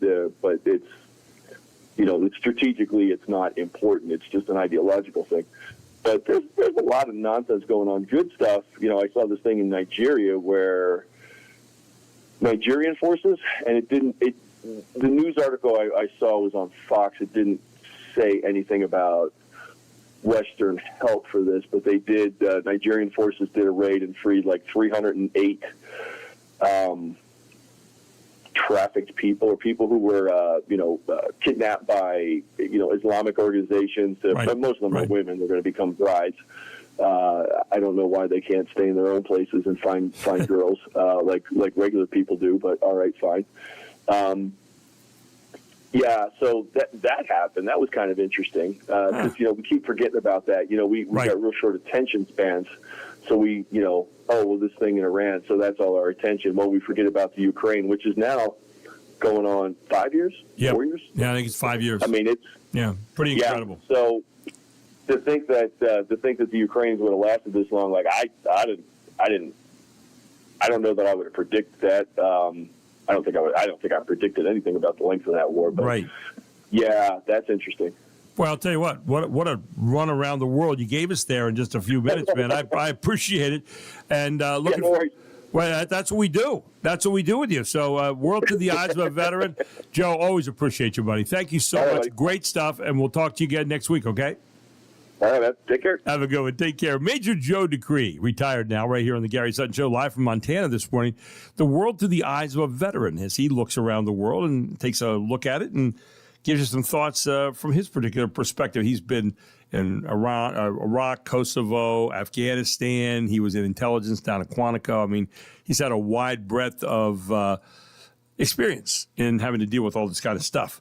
Anyway, we'll take a break. We'll come back. Carmine Pantano right around the corner as we get into small business and some of the things. Is your county an attractive place to do business? I'm going to ask that question to Carmine this morning when he joins us here on the Gary Sutton Show on WOYK.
Pitch, and a swing and a bouncer to first. One hop, Teeter steps in the bag. Game over. Not today, you don't. Josh Malaris with save number 7, and the Revs take the final 2 in Hagerstown here this weekend, winning today 8-5 the final. And the Revs will at least maintain that 4.5 game lead heading to Long Island on Tuesday night. They are the league's first team to 60 wins this year, 60-35, 25-7 in the second half. Brendan Yagish, career win number 1. And that was Darrell Henry yesterday, as the Revs took 2 out of 3 over the weekend from Hagerstown. First series, they actually beat Hagerstown in this year. They were 7-8 for the season with Hagerstown. So they head off to Long Island tonight, who's the second-place team, an important 6-game series. At the very least, you want to split. At the very least, you got a 4.5 game lead on Long Island. And frankly, if the Revs were to win this series, Mark, I think they might be able to have a pretty commanding lead going into the final, less than a month of the season here. So we'll see what goes on there in Long Island this coming week. Darrell will be on the air tomorrow at 6:15. First pitch at 6:35 in Long Island tomorrow night. So looking forward to that. With that, we turn this morning to Carmine Pantano. Carmine is the head of Frank's Marble and Granite right over here at 125 Householder Lane in Red Lion. Of course, it's been around since 1972, doing all kinds of surfaces and marble, granite, quartzite, soapstone, all kinds of things for your next kitchen or bathroom project. But he's also the head of Buy Local York. And we say good morning to Carmine. Good morning, Carmine. How are you? I'm doing great. Yourself? Well, I'm doing very well. It's great to have you this morning, but I thought I would ask you an interesting question this morning. I don't think I've ever asked you this. How good a place to do business is York County? And I think it's a great place to do business. talk about why. I mean, obviously, you've invested in York County with your own business. Your dad did that, and you continued that. Yeah. And obviously, you're the head of Buy Local York, which a lot of businesses here in York County and the surrounding area. But talk a little bit about that and what makes for an attractive business climate here for small businesses and family-owned businesses here in York County. I think we're, besides just because I'm biased, besides that fact, but I think we're in a great location. We're so close to all the kind of bigger cities. We're close to Baltimore. We're not too far from Philadelphia. You go from there, we're not far from D.C. or New York City. We're within 3 to 4 hours of everything that's kind of big. And a lot of people live in this area that actually work further out. And that kind of, their income might be a little bit bigger out towards those bigger cities, but then they're coming back to York to live, because obviously it's cheaper to live in York County than it is down in Baltimore or up in New York City or anything like that. I just, kind of helps keeps the money here, and they're going to spend the money here because they're living here. And that's not for everybody, but I think we have a good bit of people that do that. So you're kind of on that corridor that comes out of New York City, and you go down through Allentown and down through Lehigh Valley, down into this area, Lancaster, and so forth. And it does make some sense where you are on a lot of those corridors. And you have like the I-83 corridor, the Route 30 corridor. You got all those, they're kind of coming together here in one place. So I think that's a great point. I used to hear crossroads. Yeah, the great crossroads, right? All the way back since the days of the Cohansey Trail, right? So there you go. But anyway, I used to hear people say that York County was a weird place to do business. They said it's unlike any place else. Have you've probably heard that? Have you ever heard why people think that? I have heard that, and I'm not sure if, being York County, and I don't know that I know why. The only thing I can assume is, and I think it's the same probably in every small town. I'm going to think that it's, people want to know you. At the end of the day, if they don't know who you are, they're not going to want to do. They're not going to want to do business with you. Interesting. Yeah. So they want to do business with your neighbor, not necessarily just some guy driving up the road, chucking a truck, saying knock knock, hey, I do this. That's so a certain familiarity. Yeah, I mean, people want to know who they're selling to, who's around, where do you live, what are you doing, and so there is maybe you want to know who's inside your circle there. Do you think that's changing with the with remote buying, with AI, with people doing more online shopping and things like that? Do you sense that that's changing at all? A little bit maybe, but I still think there's still, like services, you still have, your right. Whether it's granite countertops or if it's plumbing or flooring or whatever you're doing, the AI is never going to take those jobs.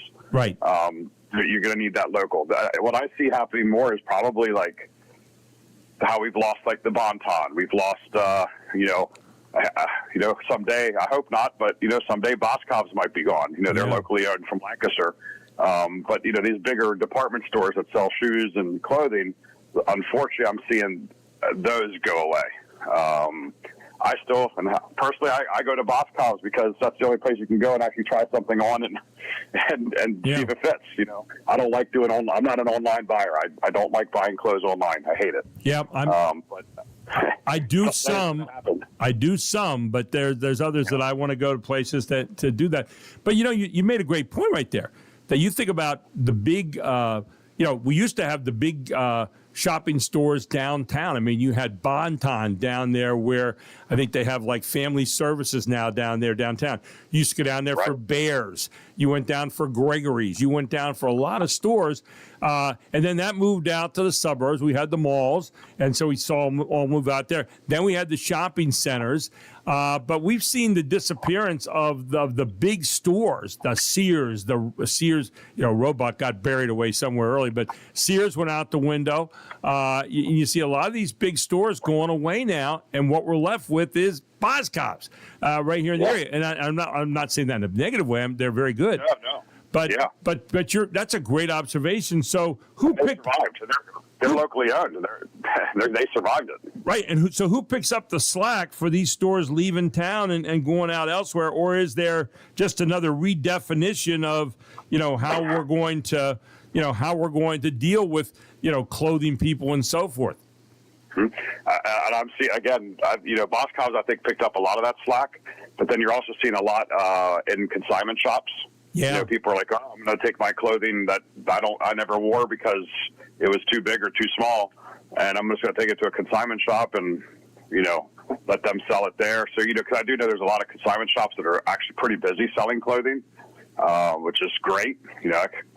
What a great little business that is for some of these consignment shops. And some of them have niches where they carry only older clothing or vintage clothing or, stuff like that. But I think that's where the slack comes in. It's you're going to get some of the stuff in these little consignment shops, and then you're going to have something like Boscov's. I saw something over the weekend. A couple commercials that there's a few commercials where they just go by. You don't really look at them. But I looked over the weekend called Vint.com, VINT, and I was not aware of it. And Vint.com is where you can sell your clothing, kind of like an eBay kind of thing. But like nicer clothing, you can sell that and make bucks, and you put out let people bid on it and so forth. And that's something new too, where people are starting to do that. So you look at the way buying and selling is changing. It really is kind of fascinating right now.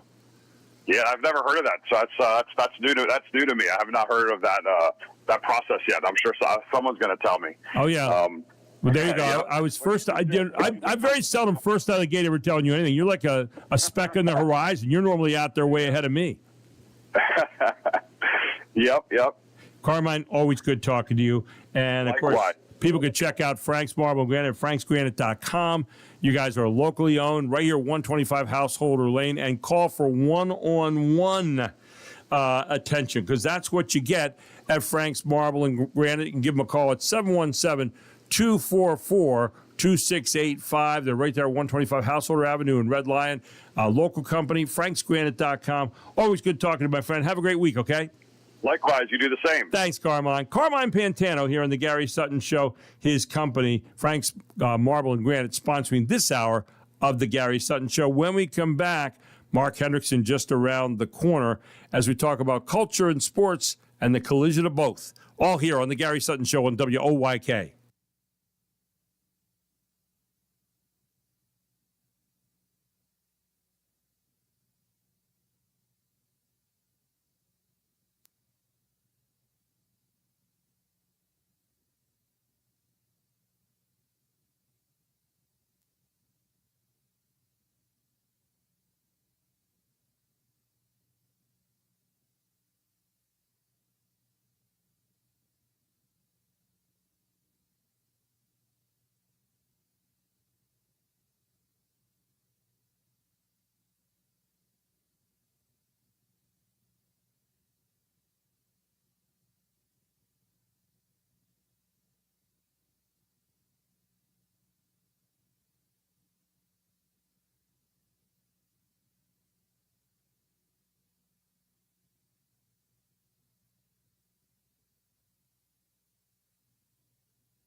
Feels like my head every now and then. Come over here.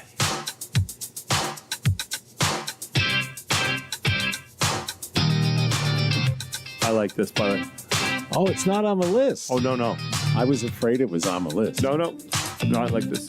Yeah, we're doing bumper music from 1988, and this is In Excess. You know, if you Need You Tonight. If you come out of the gate with a bass and a little percussion, you got me. Okay. I'm a sucker for that. So there you go. I'll try to remember that. Yes. Welcome back to the Gary Sutton Show here on a Monday morning on WOYK. So glad you could join us here in this last half hour. Man, it's going by fast today.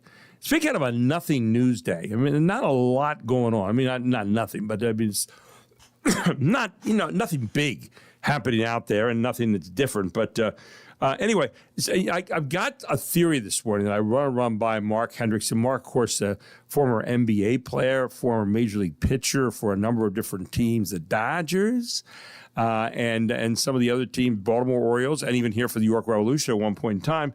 And he joins us this morning. And someday we're going to play golf together. Mark Hendrickson here on the Gary Sutton Show. Good morning, Mark. How are you?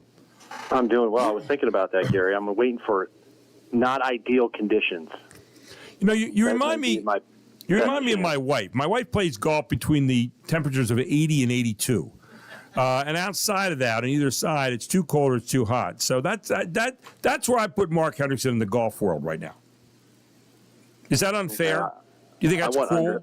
I want under 60. I want the pin blowing in the wind about 45 degrees. Okay. Because you're older than I am, so you're going to get cold. You're not going to be able to feel your hands. Then you can't swing the club. Perfect. You know, the strategizing you're doing in all this, getting ready for these golf matches, it's beyond me. I mean, I'm helping the audience. I'm helping the audience. I see that. For the games that are not ideal. Yes. Okay. All right. Anyway, hey, I've got a theory. So I'm watching every day. I cannot go through a day when I look at social media. Caitlin Clark must sit in her room typing stuff out every day on social media. I've never seen anything like it. I mean, she's got social media coming out every day, or someone's out there pushing it. And I've got this theory. Now, she just got her 8th technical foul on Saturday. Got appealed 2 hours later. The WNBA takes it away. She apparently bumped an official going out of bounds, and they called her for a technical.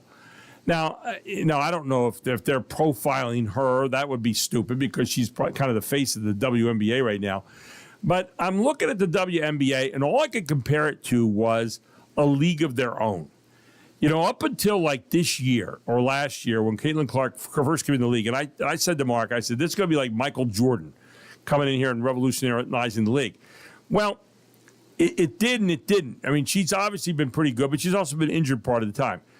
So in the league of their own, the guy comes up to him and says, hey, listen, we got to do something to jazz up this league, give it a little pizzazz, you know, serve coffee to the umps, catch the ball while sliding on the ground, you know, do some fancy stuff.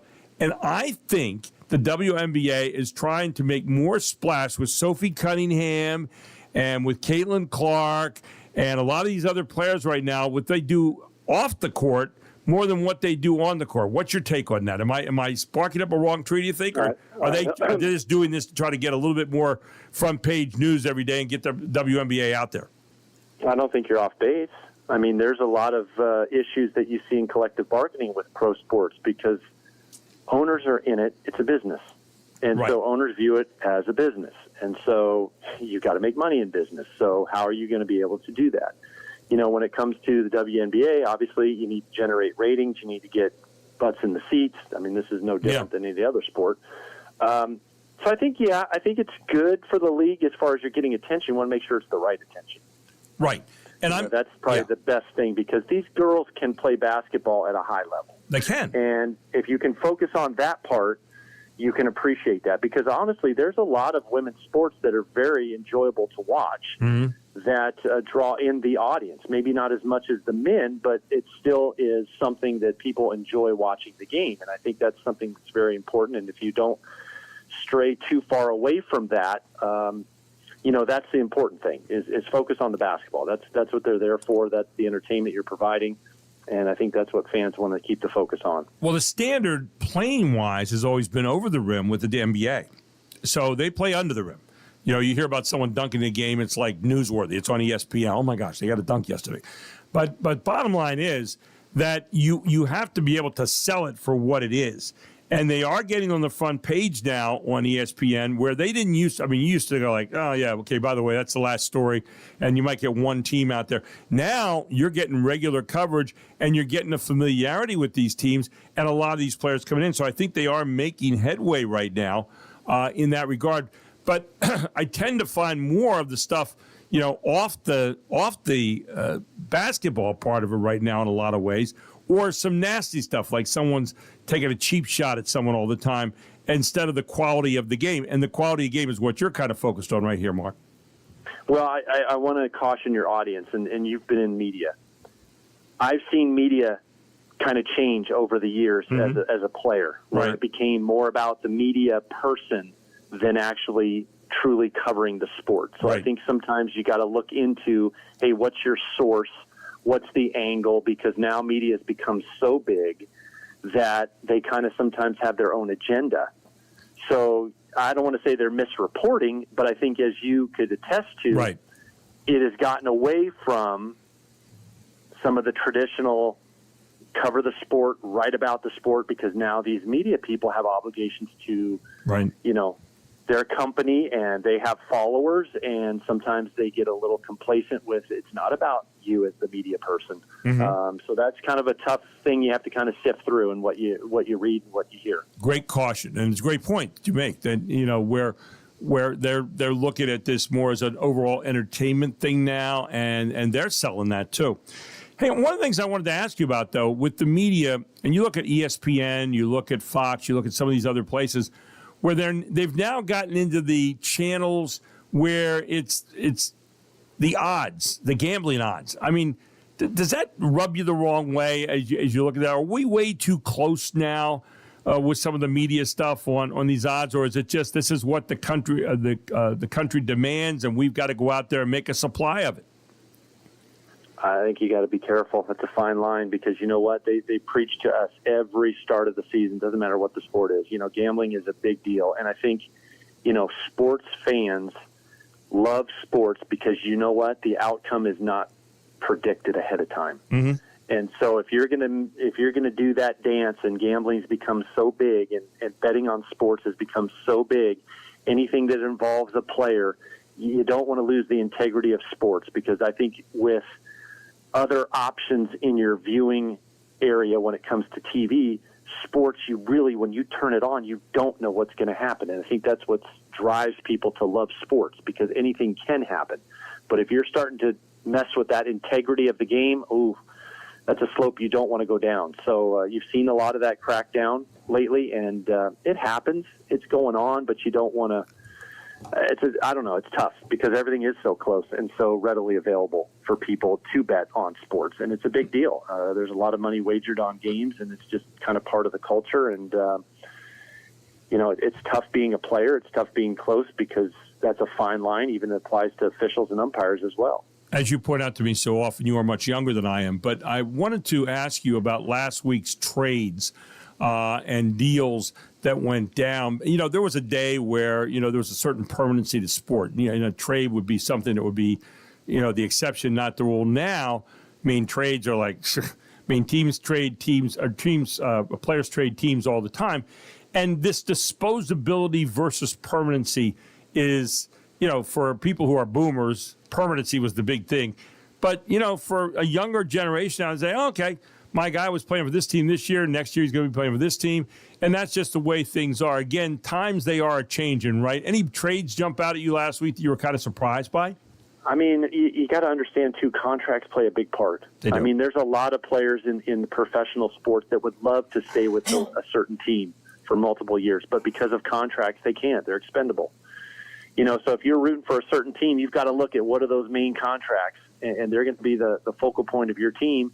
And then obviously they're going to mix and match different pieces to try to be successful. I think baseball is a little bit different because of the money and what's involved. And, obviously with collective bargaining this offseason, that's going to play a big part in whether or not there's a salary cap. But, baseball's funny because we talked about it before. You get in the playoffs and it's such a sprint. Right. That anything can really happen. So I don't know if winning a division title or a wild card is better, because there's a little bit of time off for those division winners that can hurt their playoff chances. So nothing really surprised me, because sometimes you make a trade and it's a great fit. Other times you don't, because it's an adjustment for the players and it's an adjustment for the team that they're going to. So, you got 2 months, play it out, see how things work out. I think at the end you don't really dispute it, because for baseball you play 162 games. Guess what? Best teams usually rise to the top after 6 months. So, final one this morning. One of the stranger things I saw this weekend. So you got Dan Merzel and 3 other umpires walking out. The Atlanta Braves were playing the Yankees over the weekend. So they're walking out yesterday to get ready for the final game of the series. And on their way out, Dan Merzel is walking by the dugout of the Braves and turns and tosses a guy out. It's Chris Sale, who's a pitcher, tosses him out before the game gets underway. Now, Chris Sale was not playing that day. He had pitched on Saturday, but apparently had a balk call on Saturday that gave the Yankees a lead. The guy was on third. The guy got to come home. And he was chirping at him already about this controversial balk call on Saturday. And so here's a guy that gets tossed out of the game. He's not playing in it that day, but he's already tossed out before the game even starts that day. One of the more unusual things I've ever seen. Have you ever sat around and stewed about a call the day before, and you were not pitching next day, and you wanted to chirp at the umpire a little bit? What's your take on that? I haven't, but that's just me because I'm like, I can't control the umps. Yeah. So to me, I've always learned to just have conversations with them. And usually, if you talk to them the right way, they're not going to throw you out. But obviously, guys get tempered a little bit, and he may not have wanted to be there. It's just like, let me go back in the clubhouse. Let me get tossed. Yeah. Because there was a game, too, where two guys did the national anthem standoff. Did you see that? No, I didn't see that. Ago? No. They didn't go in the dugout. They were like competing against each other, and I think they got tossed. I think they got thrown out. Have Mark research that. Wow, a national anthem standoff. Yeah, they're just like, hey, we're not giving up. We're competitive. We're going to stand here as long as we can. Gosh. Yeah, I had not seen that one at all. So baseball players are quirky, Gary. I mean, it's a 6-month season. Sometimes you just got to liven it up a little bit. Well, I remember Earl Weaver back in the day when he was a manager of the Orioles, and this was and he walked out and picked up second base and took it in the dugout with him one time. And I said, it was weird. I mean, baseball players do weird stuff. Maybe that starts to explain your theories about golf. I mean, what you're doing with this golf thing. Maybe I've been approaching this all wrong. So, it could be. The seasons are so long, you got to find ways to entertain yourself. And sometimes, you know what? Even managers will do that. Managers will, Earl Weaver probably got kicked out of games just because he's like, hey, let's just try to fire up the team. Yeah, there you go. I have no rhyme or reason, but I'm going to go get kicked out. There you go. Well, every now and then we all have to do something, I guess. So, hey, well, thanks so much for joining us this morning. Always a pleasure having you on. Someday we'll play that round, but I'm not holding my breath right now. So, there it is. Gary, it's too ideal right now. It's nice weather. You like that Washington State weather where you never know what's going on. Yeah, all right. Absolutely. All right. I want you to bundle up. I want you to have rain gear on. I want you to have a hat on. You know what? There's a side of you here that really is troubling me, but I'm going to have to study that. And anyway, hey, well, listen, have a great week, my friend. Always good talking to you, okay? Thanks, Mark. Sounds good. You too. Mark Hendrickson here on the Gary Sutton Show on WOYK. He's right. There is it says a national anthem standoff in baseball is a playful pregame tradition. Really? Where opposing players refuse to leave the field after the anthem, often resulting in humorous or extended standoffs. Oh my gosh. They mention one where Cutter Crawford versus Matt Strom. Both players were ejected and fined for a playful standoff during a Red Sox-Phillies game. Oh, my gosh. Well, like he said, they have way too much time in their hands. We'll take a break. We'll come back with some final comments right after this. This is the Gary Sutton Show on WOYK on a Monday morning.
would be nice if I could touch your body.